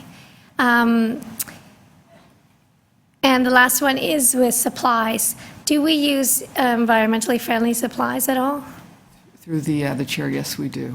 Because when I see just in City Hall, I don't see vinegar and water being used on the mirrors, which is kind of basic and cheap and effective. I see some pink, some like colored. Through the chair, I can Blue review that index. for you, Councillor. I will review that for you, but we do use environmentally friendly supplies. We do that, so I'll review that with the team. Yeah, I would be really interested in that. Okay, especially- I'll get back to you then. All right, thank you. Thank you, Councillor McMahon. The Auditor General has something to add to one of the questions you asked. Yes, to the fair wage matter. My office has already embarked on an audit of the fair wage office, and the reason is we want to provide, if there's any other areas or there's more in this area, we want to provide the best opportunity for them to move forward in a structured way. So it's probably the most effective and quickest way to get at the best processes, and we'll outline that for the fair wage office. So that's underway, and that should give you a level of comfort. Thank you, and I see a demand for second round. So Councillor Holliday, go ahead for second round. Thank you, Chair. I will be very brief. I just wanted to follow up on some information provided in Councillor McMahon's questions about the 3 levels of service. And I wondered if we could just elaborate on how the guidance or the examination will work if a particular area requests services beyond the standard, and if there was a chargeback mechanism that the program that is requiring the additional service will help offset those additional costs, or maybe just explain in general how the cleaning services, if they're paid out of a central cost fund, or if they are apportioned out to the different programs that are consuming that service, and how all that reconciliation works, so that really those that are requesting premium services are put under a spotlight, and that's reviewed from time to time, and they're held to account for their type of request. Through the chair, what we have done through the review with the 30, 40 organizations, we actually went through what standard meant first, the baseline, which is, how many times do I do this? What do I do? And they went through the whole process around the routines. And then what we also did is we actually put that against also standards within the industry, which it talks to the report, the ISSA cleaning standards too. So we went through that. Now, so that has been reviewed with everyone. Everyone understands the requirements. We're still working with every division and agency and corp just to make sure we're clear around what standard means to some degree. But when it comes to, for those that want enhanced, we do have a platform that we use around, we do recover our expenses as an organization. So if I use police in particular, we do bill police back, as we do for other, and we do IDRs, IDCs, I'm sure you've heard of those within the organizations, and they do get billed the appropriate amount. Our job is also to be more productive as an organization, so productivity is a critical factor as we're looking at it. So is trying to also not always bill out everything. We're also trying to look at different ways of actually being a lot more productive in the way we manage our own structure. So that's part of our role also, to work with the divisions and agencies and corps to do that. So there is definitely an actual venue to work that through, and we have SLAs too. We have service level agreements with each of the organizations talking about the standards and the quality management that's required. And that is a big part of how we will manage the contracts. It's not the dollar per se as much as around the service level, making sure we're actually delivering on it. Thank you. Hope that helps. Yes, thank you. Thank you, Councillor Holiday. And second round for the Councillor Crescente. Yes, thank you. Since we're in second rounds, I just needed some further clarification on the 5-year contract commitment. And that is, I just wanted to understand, is it renewable yearly or every 2 years? It's actually, well, it depends, but these are annual. Every year we're renewing them. You're Well, they're renewing them? 5-year contracts, and we have a 1-year, first year, then we go and we renew the second and the third and the fourth and the fifth. That's how we actually have these. Based on performance evaluation? That's the way we're moving forward, and yes, it's based on performance and the standards, right? Because we're actually trying to implement the standards into the renewals now and having the discussions with the vendors. So has any vendor been sort of contract been terminated as a result of poor performance over 2 or 3 years? Not as yet. We have not done that. But as we move forward, because these standards only got verified and solidified late last year, we could be seeing that depending on depending on the conversation with the vendors. But as of right now, no. Okay, thank you. Okay. Yeah. Is there an opportunity to update the cleanable area and workload before the renewal in any of the contracts? So right now, before we renew, can we update and workload and then get proper measures? That is what we're working on, yes. Excellent, thank you. Okay. Actually, I buried the procedures a little bit. She's not supposed to ask questions. She's supposed to answer questions only. Sorry. I've written that for you. Any questions, sorry. But anyways, thank you very much for all the questions. And anybody to speak? Councillor Holiday? Thank you, Chair. I did have a motion, and it was simply to request the general manager explore opportunities for daytime cleaning, and where feasible. And what I mean by that is a fair while ago in a previous role, I worked in a large organization where they changed things. They shook it up. It was radical, and they said that cleaners aren't going to come in at night anymore. They're going to come in during the day, and they're going to clean your offices and vacuum and so on. And there was this groundswell of concern that, there'd be dust all over the place, and the vacuum would just make it untenable to get anything done. And you know what? None of that came to truth. And in fact, we ended up with better cleaning service because the cleaners would come in, we'd say hello, and we'd say, I have this concern, or, my office is clean, I don't need you here today, it's okay. And I thought it was a great model, and I suspect maybe the workers were even happier, the cleaners, because they didn't have to work at night, they could work during the day. The supervisors were definitely happier because they were present to deal with issues, to deal with customer service items, and they were there to supervise the workers. And all I really want to do with this motion is give the general manager some latitude that if there are opportunities for this and there is that kind of groundswell of concern, as far as council's concerned, we should be supportive of making those types of changes. And that's all I profess, is that that we give them that opportunity, and if they'd like to do a pilot project, I would definitely encourage it. Even if the cost savings are minimal, I'm convinced that the productivity would be better and the customer service would be better. And I hope you'll support that. Thank you. Thank you very much, Councillor Hardy. And if Councillor McMahon. Thank you very much. So I just had a couple words I was inserting into recommendation number 5, just to triple check and confirm that we are using environmentally friendly products. You know, that's the way we're moving towards in the city, and we used to be Toronto the Green. I think we slipped a bit, but I think we need to get back on that. And just from what I've seen, and I'm not in every building with every cleaner, but it doesn't look, smell, seem environmentally friendly. So maybe there are some products, but maybe we can push for more of that. So just slipping that in here.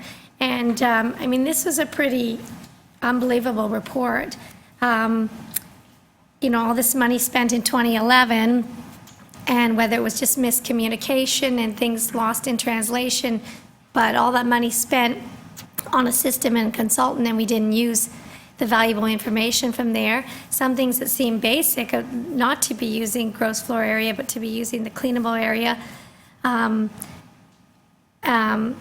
Surprising as well, the enhanced service. I mean, we'd all love our offices to be spick and span and super clean, but I don't feel that we deserve enhanced cleaning for our offices. So I think that we can easily save money there and just keep the enhanced cleaning service to areas where we need it, like areas in the police services and long-term care and maybe daycares and whatnot. And I appreciate that people who are here now weren't here in 2011, so you're kind of carrying that burden, and you shouldn't be.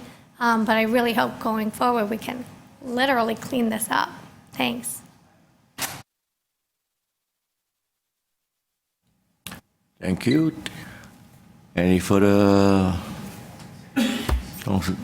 All right, so with that, we got 2 motions. The first one by Councillor Holiday. All those in favor? Any opposed? Seeing none, carried. Second one is Councillor McMahon. All those in favor? Any opposed? Seeing none, carried. The item as a whole, all those in favor? Any opposed? Thank you very much, carried.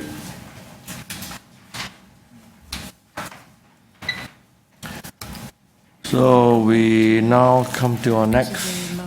Oh, all right. We come back to item 1, and we do have a motion that Councillor Crescente is putting forward. Can we put on the board, and Councillor Crescente? I guess you don't want to speak to it because you've already spoken. So it's there. Yeah. To ask the Auditor General to report back October 28th with estimated savings. All those in favor? Any opposed? Seeing none, carried. Item as a whole, all those in favor? Any opposed? Seeing none, carried.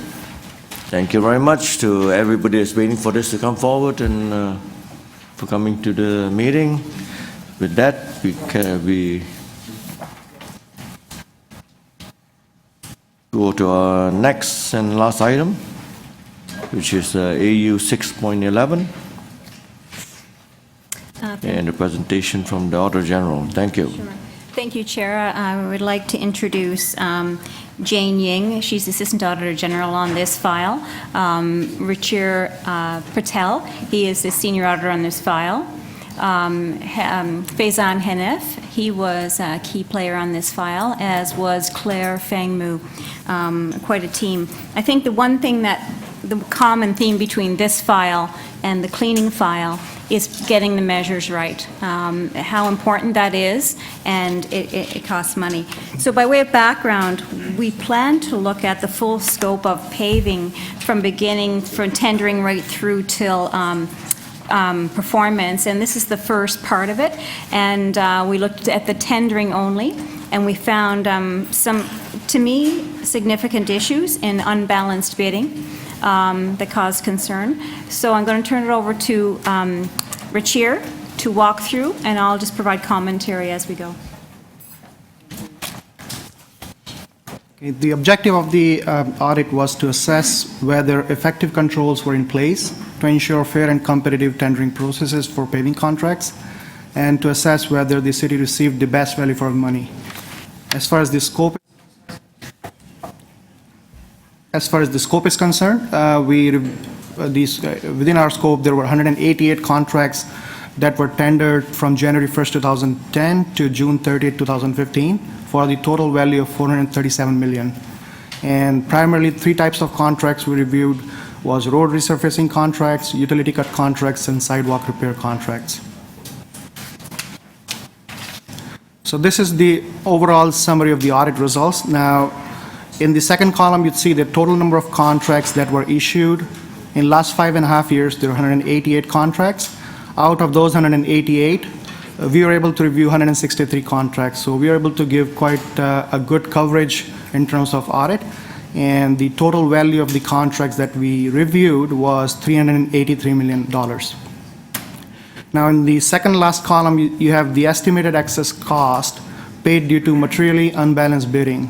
So what we found during our review was we calculated $10.6 million city could have avoided paying in contract cost if materially unbalanced bidding was addressed. Just a comment there, it estimates 2.8% of the value.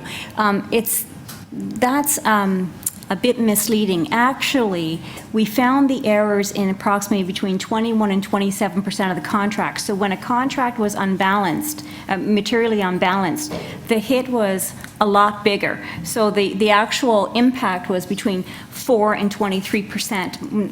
But this is factoring in there are some contracts that are okay, but where there was a problem, the problem was quite significant. So again, to explain a little bit more on that point, this 2.8% is calculated over the total value of contracts analyzed. So obviously this has some contracts which were not materially unbalanced, and that's why this percentage is 2.8. If you only consider the contracts that were materially unbalanced, on an average, the excess cost would be about 10% of the contract value. These are some of key findings. There were numerous materially unbalanced bids. We noted that the estimates were grossly inaccurate, and there was insufficient data to support estimated quantities. In terms of corporate oversight, it needs improvement. We noted that there was no clear guidelines to identify and manage materially unbalanced bids. There was lack of standardized bid information. The files were not organized or centralized, which hindered the staff's ability to do proper analysis. So, to explain a little bit more on what is materially unbalanced bid, it's very subtle sometimes. So we have given the definition here. It's in 2 parts. I would first try to explain what is unbalanced bid, and then I'll go on to explain what is materially unbalanced, because only when it is materially unbalanced, there is a problem. So by the standard definition that's accepted industry-wide, a bid is unbalanced when the bid prices for certain contract line item of work are significantly lower than market prices, while the other bid prices for other items are significantly inflated. So in layman's term, what it means is, for example, if a bidder bids $2,000 for an item, which you should be able to typically procure for $80, so then obviously that particular line item is unbalanced. On the flip side, a bidder may be bidding $1 for something that should typically cost $500. So that's when the bid is unbalanced. Now, just because the bid is unbalanced in itself is not a problem. It becomes a problem if there's a reasonable doubt that it will eventually lead to higher costs. So here's the definition for the materially unbalanced bid. A bid is materially unbalanced if there's a reasonable chance that it will not result in the lowest ultimate contract cost. So essentially, a materially unbalanced bid is designed in such a way that it gives an appearance of being the lowest bid, but actually it is not when you consider the final quantities. Agreed. So materially unbalancing a bid is not illegal. It's an opportunity when there is an inaccurate estimate for the contractor to take advantage of that inaccurate estimate and use it to their advantage. So if the city does better estimates, they will be able to help to correct this issue. Do you want to walk through an example? Sure. So just to explain the mechanics of materially unbalanced bid, I've got an example, the next slide. And what we have done on that slide is I've taken two line items from an actual contract. So initially we thought of using a hypothetical example, but there's a point to be made here. So we took an actual example. We took two line items for this particular contract. Typically in a contract, in a local road surfacing contract, there are 40 line items. We have just taken two, obviously for space limitation and for sake of simplicity. You'd see that in this particular tender, for the two line items, there are two bids that were received. Actually, there were more than two bids received, but we are only showing two here. The bidder A proposed $611,000 for these two line items. And this was based on the city's estimate of the actual quantities required and the prices that the bidder put. For bidder B, the price was $852,000. So now you can clearly see that bidder A is the lowest bidder in this case, and the bidder was awarded the contract. And you can clearly see that bidder B is significantly higher in terms of the cost. So now, if you closely look at the prices, the city's own estimate for the item A was $25, and the bidder A's price was $46, bidder B's price was $14. So now you can clearly see that if the item A quantity estimate were to swing unfavorably, there would be a cost impact, and we'll learn that in a moment.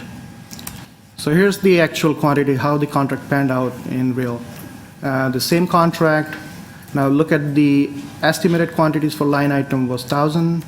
The actual was 13,356, which was 13 times, almost 13 times the estimated. Now, it would normally be okay, but the prices was problematic here. So let's look at the impact of the price. $46, at $46, this line item, which was initially budgeted to be $25,000, and the bidder A's proposal on this line item was $46,000, ended up costing us, the city, $600,000. Now, if bidder B had won this contract, that would have cost the city $181,000. So the net impact of this unbalancing, materially unbalancing, is $893,000 on these two line items. So now you can clearly see that bidder A is not the lowest bidder. Bidder B would have been able to deliver the same value, same contracted quantities for much less. So for these two line items, $300,000 is what city lost. Now, if I were to expand these two line items to 40 line items, that were the actual number of line items in that specific contract, this $300,000 difference balloons to $1 million. So on a $4.3 million contract, the impact of the material unbalancing is $1 million, $995,000. And it's done by taking advantage of an error or an inaccurate estimate from 1,000 to 13,000. And so bidder A wins, knowing with a higher price, they end up profiting from the error. Right. And just to clarify a little bit, this $1 million contract, we found 38 contracts out of 163 that we reviewed were materially unbalanced. Not all 38 contracts had $1 million savings, so this needs to be clarified. This was one of the more materially unbalanced contract, so there was quite a range. This was about 23% excess cost, and the range was 4% to 23%, so you can see that there's quite a range. The next slide is again, so would like to explain what provides a vendor an incentive to unbalance the bid. So obviously, because the vendor's been in the business for a long time and they have quite a bit of experience, so a good vendor who has worked with city for a long time should be able to pick up on the estimates that are not accurate based on their own experience. So what happens here is if the estimated quantities are very low, the bidder has the opportunity to quote an exorbitant price on the item that are highly underestimated and bid a low price on items that are overestimated. And we'll see the impact of that. So let's look at the 5 line items. These are randomly taken. Yeah, and I should add at this point, of the 4 districts, 1 district didn't show material unbalanced. Their files were good, their estimates were good, they weren't rounded, they were like 7,132.5. So 1 district seemed to do better than the other districts. And that statement would be true for road resurfacing contracts. So let's look at the actual quantities exceeded. So 109 times the concrete sidewalk, original estimate was 10 meters square, ended up spending 1,097 meters square.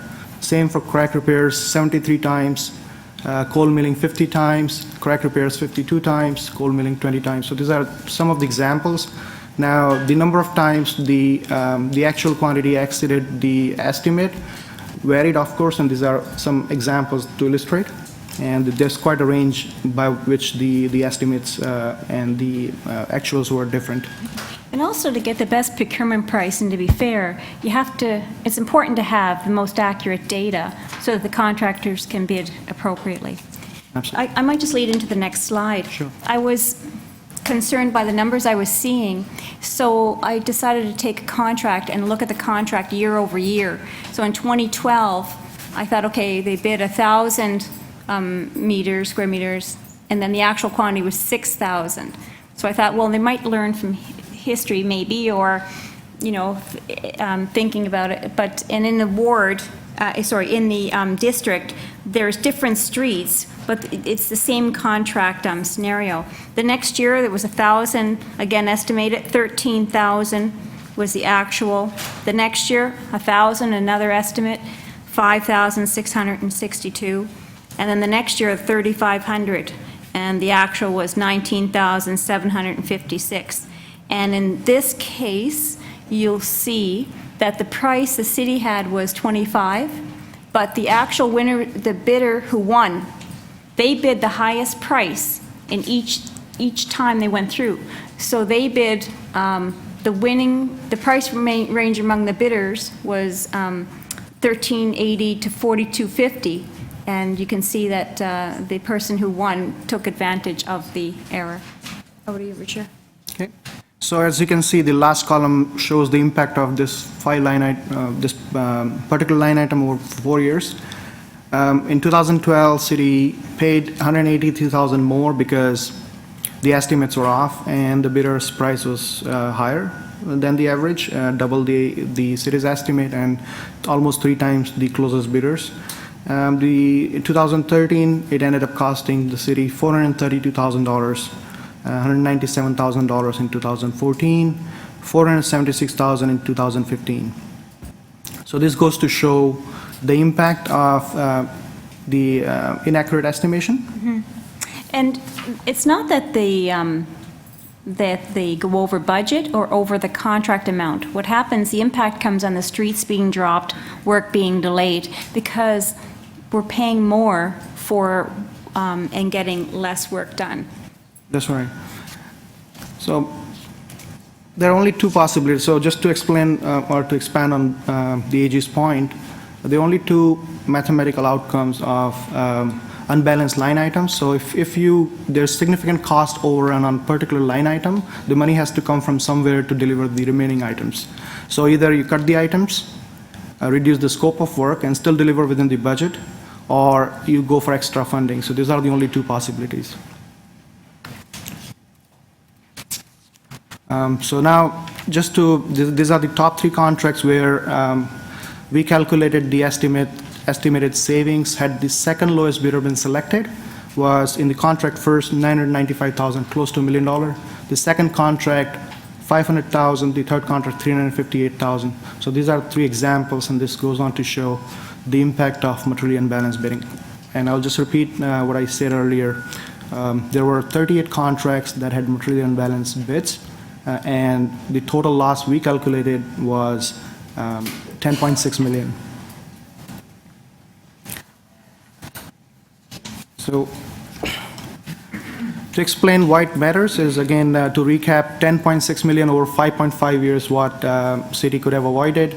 In all, 27% of road resurfacing contract, 21% of U-cuts and sidewalk repair contracts were materially unbalanced, and that's total 38 out of 163. The other implication of a materially unbalanced bid is it undermines a fair procurement process, because one could easily argue it was somebody else's profit that a different vendor ended up earning. So obviously there can be implications there. We already discussed this. Potentially it can cause work delays, cancellation, or cost overruns on expensive items. Additional funding may become necessary to complete the planned work. What we also found is when we reviewed the Transportation Division's own internal standards procedures, we noted that it requires its staff to prepare the documentation in such a state and fashion that it is court-ready, meaning it can withstand the scrutiny of the court in case there's a litigation. So it's imperative that the staff prepare the documentation and the contract files in that manner. So what we found was there was inadequate supporting documentation for tender estimates, and the contract documentation was not properly stored in the back office, and we had to go to length to try to figure out the documentation and for our review. And that would be for 3 out of 4 districts. Yes. Another issue is lack of guidelines for staff to identify materially unbalanced bid. Addressing materially unbalanced bid can be very challenging, can be difficult, and in the absence of guidelines or in absence of proper procedures to identify the materially unbalanced bid, and in absence of the protocols and how to deal with those bids, it can become difficult to do something about those. So we noted that there was a lack of guidelines in this area. And there's lack of centralized and standardized information, which hindered the staff's ability to analyze historical bid prices and price information. This becomes extremely important, as we already saw on one of the slides for the crack repairs. We showed 4 years estimated values, 1,000, 1,000, 1,000, and 3,500. Now, it's important that the information is available for analysis, historical prices, the historical estimate data, so that proper decisions can be made at the time of selecting the vendor or awarding the contract. So we found that generally, because the information was not stored centrally, it was not kept or maintained in a fashion that would facilitate a proper analysis, it hindered the ability of the staff to properly analyze.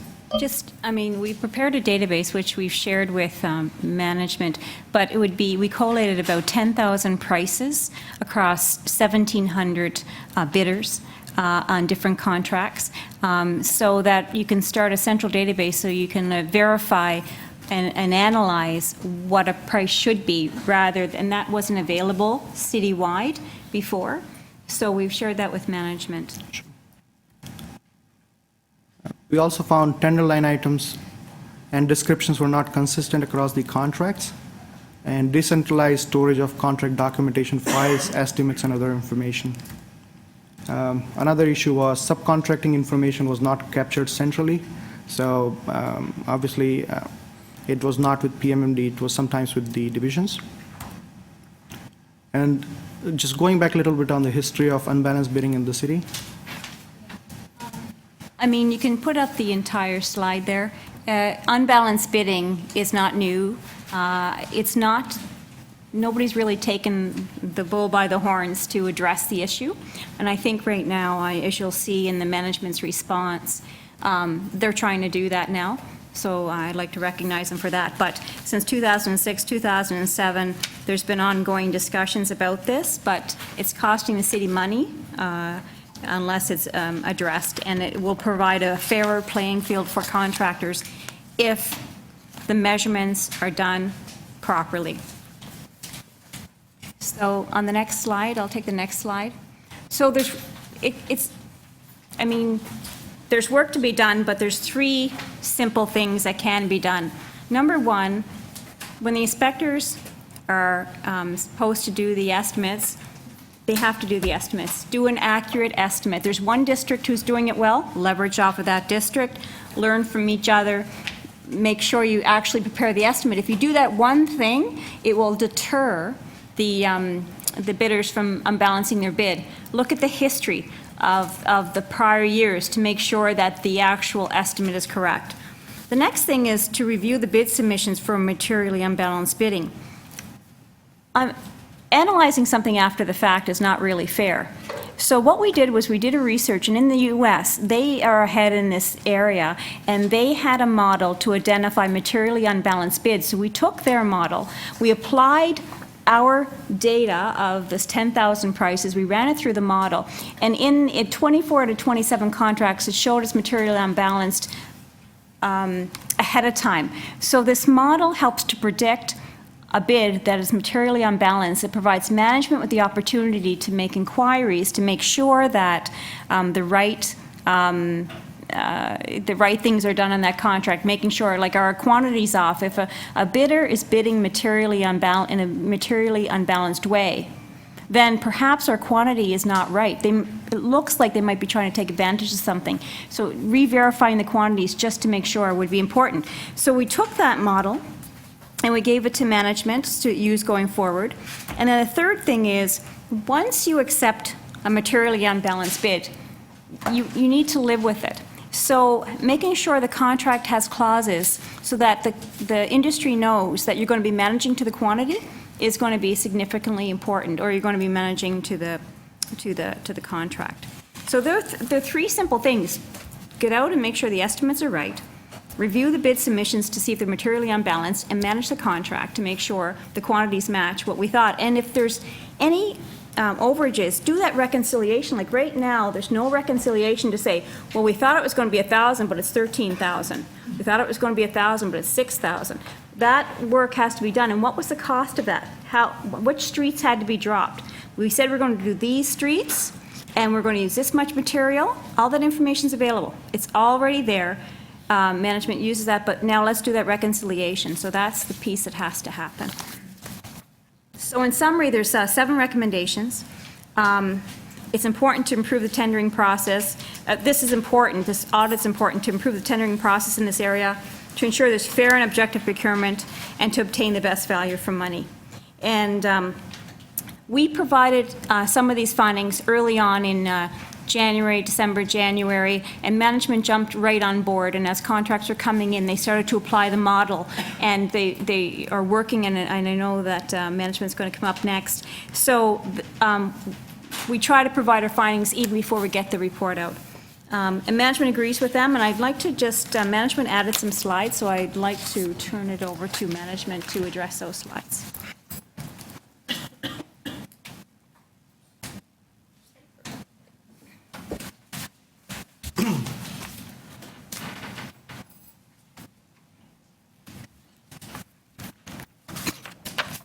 Thank you. Next, we have up Ms. Buckley. Through the chair, Steve Buckley, General Manager of Transportation Services. Thanks everyone for having us here, and again, I'd like to thank the Auditor General and her team for helping us with this. This is a tool that we had not had in the past, so sort of it gives us something that can help us do our job better. So in agreement, I'm going to hit 2 slides here, and then I'll turn it over to Michael Patchlock as well. But in general, we agree with all 7 audit recommendations. There is area for improvement within the process. To date, for 2016, once we learned of this in January, we suspended all of our contracts pending running through this process. So to date, we have about 70 contracts that we've led through Transportation Services that have run through the unbalanced bidding process. We've developed a standardized engineering estimate process that, as the Auditor General mentioned, had been sort of perhaps inconsistent within the various districts. We are performing the unbalanced bid analysis on all 2016 contracts. And again, to date, while we have detected items that would be deemed materially unbalanced, we've been working with our team to figure out whether or not we feel we can live within the quantities that are in there. So what we will do is, in agreeing to move the contract forward, our inspection staff know that they are not to be exceeding these quantities, particularly by large margins. So we have a process in place that if they're to exceed any quantity by exceed it 100 or surpass the 100% mark, they're now required to get the sign off of their supervisor and manager before that occurs. So there may be conditions in which we still want to proceed with spending the money to make those, but it will go through a more stringent process internally to Transportation Services. We've developed and implemented a checklist for 2016 summer contracts. We've looked at historic trend data. We've conducted reverse bid analyses. Based on historic trends and reverse bid, we prepared tighter engineers' estimates. The estimates are now reviewed by the manager and director. The tenders get submitted to PMMD. They are tendered. We receive the bids. They are run through the unbalanced bid analysis and then signed off from the senior engineer, manager, and director. And at which point in time, once all those sign-offs occur, then I will sign off the authorization to move forward. We revised the current operating practices regarding documentation and files. So on that note, the one piece we've done, and again, this was sort of a follow-up from previous Auditor General's reports back, and I believe it was 2011. At the time, we experienced some issues with documentation of quantities in the field. So these are actual measurements of work being done, and also quality control. So the steps that we took from that AG report was that we deployed the use of electronic tablets to over 60+ of our inspectors for the road paving and utility contracts.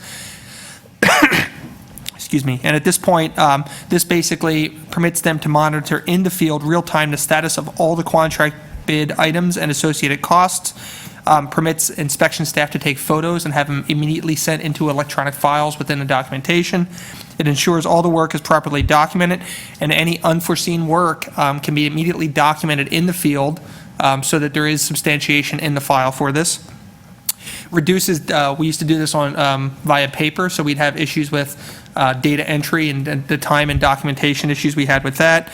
It also expedites payments to contractors and also provides a real-time link to project files that permit our inspectors to spend more time in the field as opposed to doing paperwork. So again, these are all processes that are looking to improve the entire soup to nuts process relating to contract inspection.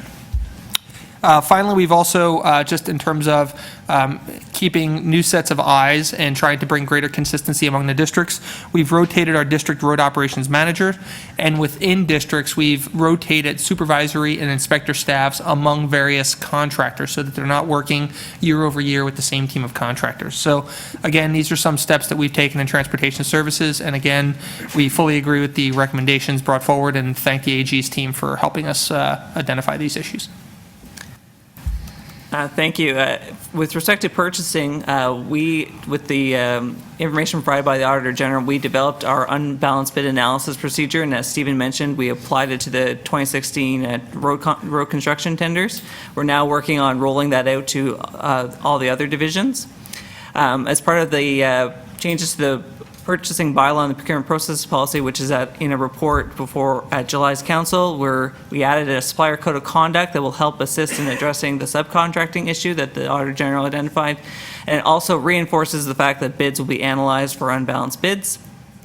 We're working on implementing new technology to assist in the evaluation of bids and tracking of information to make that analysis easier, as the Auditor General indicated. And we're also conducting an organizational review to determine how purchasing can provide and implement strategic sourcing and improve service to the divisions so that we can help address these issues in the future. Thank you very much. Thank you very much, Ms. Buckley. Any questions? It's a holiday? Okay. Thank you, Chair. It's a general procurement question. In the report, it mentioned in 2012 that the item had to go to council in order to accept the second lowest bid. And I just wonder if someone could explain where in the procurement process we have the opportunity, if we discover an issue with unbalanced bids, where in the procurement process do we have the opportunity to reject the bid without having a big problem? I understand there were some cases cited in here where there was litigation that we chose a different bid. Can we do that once it goes out, it comes back, the lowest price we discover is not desirable through these processes that you've just described? Can we then accept the second lowest bid? Do we have to cancel the procurement? Do we have any ironclad provisions in our procurement that we could cancel it later on? How is it that we are, and I think the auditor, you mentioned that we were then obligated to accept the bid even though it was tracking towards not being the lowest any longer. How do we best protect ourselves in these procurement processes, other than the great work about the analysis up front, but sometimes maybe we'll find ourselves in a position that we've got a contract that's no longer desirable? Through the chair, the 2012 example, based on the model we had, required us to go to council as we were bypassing the low bidder that was materially unbalanced. In the procedure that we've developed, we've restructured it such that the analysis is when an unbalanced bid is detected, we work with the division to determine, is there something wrong with the estimates? If there's something wrong with the estimates, our first thought may be to cancel the entire contract if it's that profound. If it is localized to a particular bidder, we will reject that bid and proceed with the next lowest bidder. If the division believes that they can manage the contract where we've detected something unbalanced, they will have to, as part of contract management, determine how to best proceed as it goes along. So if they are seeing that it's tracking in a way that is unfavorable to them, they will have to make the decision in regards to how the contract's set up, whether to either continue to let the estimates or the actuals be used, or whether they're going to stop and find a way to stop the work in advance so that they re-tender the rest of the work. Are quantities guaranteed in these, minimum quantities guaranteed in any way? No, the contracts are set up as their estimates only, and they may fluctuate up and down. Okay, so if the process plays out the general manager of transportation mentioned that, I guess the quantity ceiling that they've established now is 100%. So if it doubles, then it goes to the next level up for approval. What choices does that manager have? Are they then obliged to continue with the contract, but at least it's become a larger knowledge piece? Or can they say, stop, we're going to stop here, let's cancel it, let's move on to something different, let's stop the project, retender, I don't know. Through the chair, we do have the ability to make a decision as to whether or not to proceed with the contract. So obviously, we want to get as much work done every year to kind of maintain our program. But if we do come across the situation where we are seeing a certain type of element starting to exceed quantities and we're seeing it fairly consistency, we may want to rethink and just simply terminate that contract, or look for road conditions where we will likely not uncover that. So some of the items that have been identified, particularly crack repair and some of the base repair, and some of the deep milling and those sorts of things. A lot of those we do estimates. You do not always get to see what is underground until you actually rip up the top layer. So we do have some photos of situations where if you were to estimate something on a top, and once you mill it up, you might find something completely different. But again, there may be streets where once we mill them up, we have to continue and finish with those quantities, but at that point, we maybe decide to scale back the streets that we do, or be a little bit more selective about the streets we do to finish the contract. Does that make sense? Yes, and just to round this out and to confirm, is the language in our contracts robust enough in particular in our favor that we have all of this flexibility. The report talks about a bunch of legal scenarios where there were issues detected, and I guess we ended up in court later on. But I just want to feel comfortable that we've got a proposal of a great system here to catch these things as early as possible, but we need to have that flexibility going forward that we don't end up in court if we did find something and make a change. Well, through the chair, we of course can't control whether someone decides to take us to court, but as the Auditor General's report and her comments make clear, I think it is much, much better to catch this up front using an appropriate bylaw and set of policies and processes and making sure that the specs you put in the call are the right specs. Because once a tender has been issued and has then been awarded, you've accepted the bid that came in. You have established a set of expectations between two parties to the contract at that point. So this is, I think what you're hearing from management and from the AG is we'd really like to avoid a situation where we say, geez, we're really not happy with this contract we awarded. We want to make sure we do that work up front and know what the result is going to be.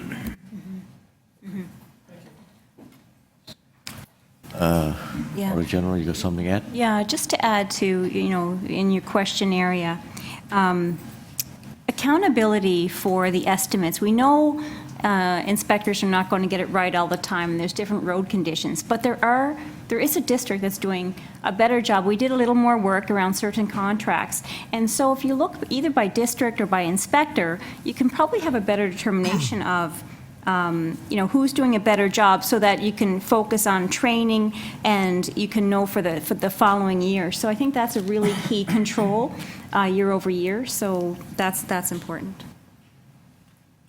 Any other questions? Councilor Crescente?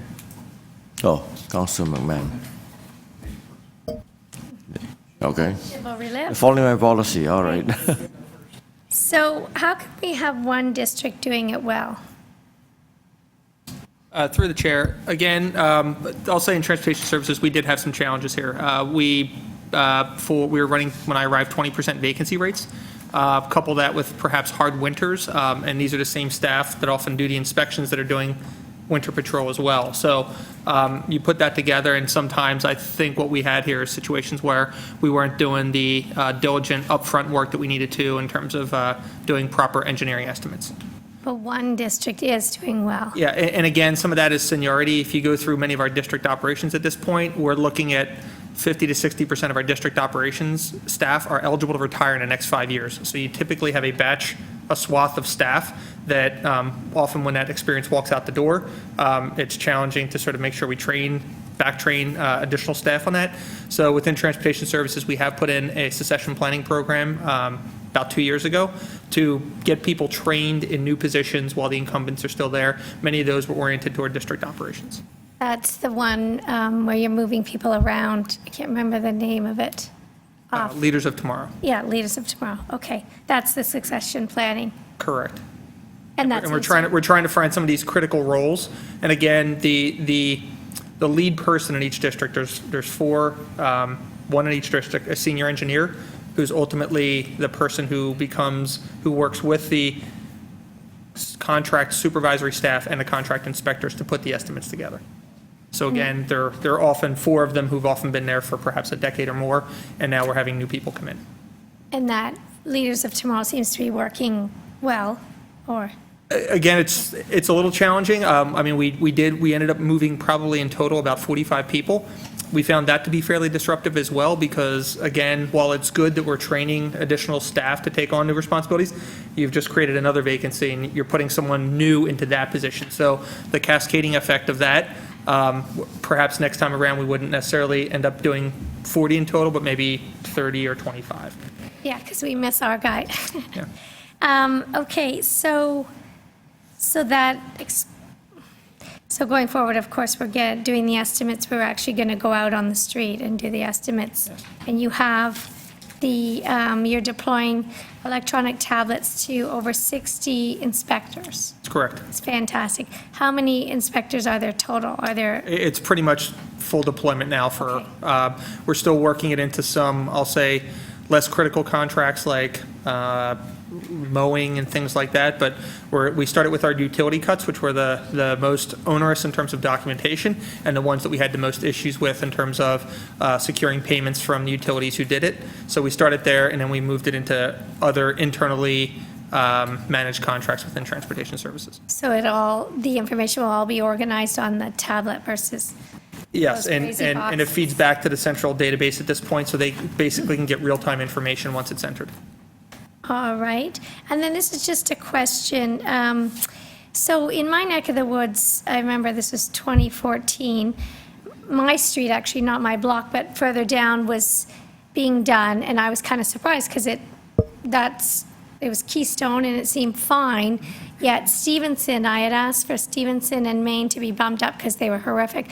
Maine was, Stevenson wasn't, and now I'm told it's 2019, which I can't believe because there were sinkholes in it.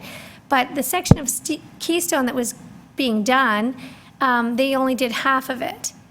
And so all the neighbors were kind of like, that's crazy because you're going to have to come back and do the other half. That's just a cost reduction. What is that we only do half a street? Yes, through the chair. So typically, we do streets where, and they're often associated with linear utility work, so there may be a ditch or a depression forming on one half of the street, so the other half is in fairly decent condition. It's not inexpensive to resurface, so our guys every year are trying to squeeze out as many kilometers of the worst square meterage of pavement that they can, so they may take steps where they often do one side of the street. Regarding the deferral of other sections, often I'll say the downside of better coordination, which is what we're doing now, is that rather than have us go in, if we all of a sudden plant the flag and say we are going to do this street, we may have other utilities then identify that and say, wait, before you go and do the street, we need to go in and do some facility upgrades. We can't get to that until 2017, so you're going to have to defer your paving until 2018. So that's the sort of challenge we face with better coordination. Okay, but just with the half-road thing, isn't it better bang for our buck to just go in there once in one fell swoop and do it? Versus now you have half a section that's older than the other section, and you're always going to be kind of catching up. I wouldn't. I'm not. Yeah, I wouldn't say it all the time. If a road is in good condition, or we see that it may have another 10 or 15 years, we wouldn't necessarily want to expend the money just for something that may be fairly cosmetic in nature. Okay, thanks. Thank you. And Councillor Cusante. Thank you, Mr. Chair. So who creates, is an unbalanced bid created as a result of an inaccurate estimate or an inaccurate tender submission, or both?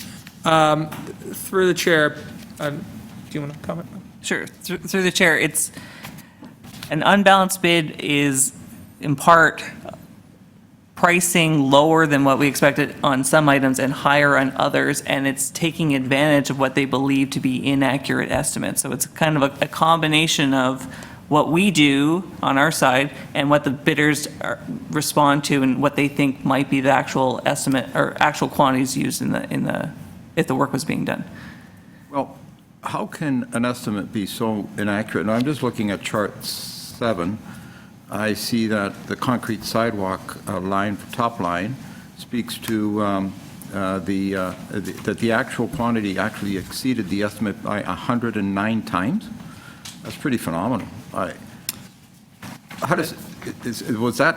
I guess you both parties agree on this? Through the chair, yeah. So again, we will have situations out there where we discover things, and it may be most efficient for us. We've had situations where you may have an emergency situation that forms. We have a contractor in the neighborhood, and rather than tender out another bid and take 3 or 4 months to do that, it might be faster and more efficient to have a contractor who's on site take care of that for us. So again, I can't comment specifically on which item this was. This is, again, one of about 8,000 items throughout all the contracts here. I would agree that for some of these things, particularly the crack repair, the fact that they were off and off year over year is a challenge, and is an area that we need to look into a little bit further. But again, there at times are explanations for some of these items being off so much. The ones, particularly crack repairs and base repair, often become problematic because they are underneath the pavement and sometimes aren't exposed until we dig up either mill up a road or perhaps mill up an entire development, which may unearth several sets of streets that have problems like that. So. But generally speaking, a bidder would submit a bid based on the estimates that we have provided to that bidder. Correct. Right. So then there are extenuating circumstances where there's an emergency, which we should probably extract those emergency situations out from the normal bid because it's got nothing to do with what's been contracted out, correct?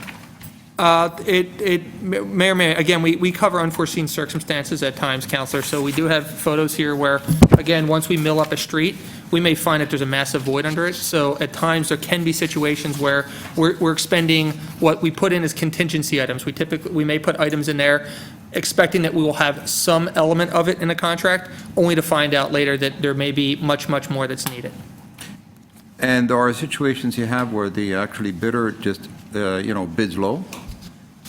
Yeah, so again, typically when you have low quantity items, they will tend to bid higher because the productivity of what they'll get out of a crew for going out and doing something like 100 meters of crack repair or 10 meters of sidewalk will be fairly expensive for them to produce for us. So you will often see them, but also, as mentioned before, contractors will bid this to in their advantage to try to get higher profit margins on certain items that they think might be used more than what's in the bid, and willing to accept lower profit margins on items that are not, or that they think will be underused in the bid.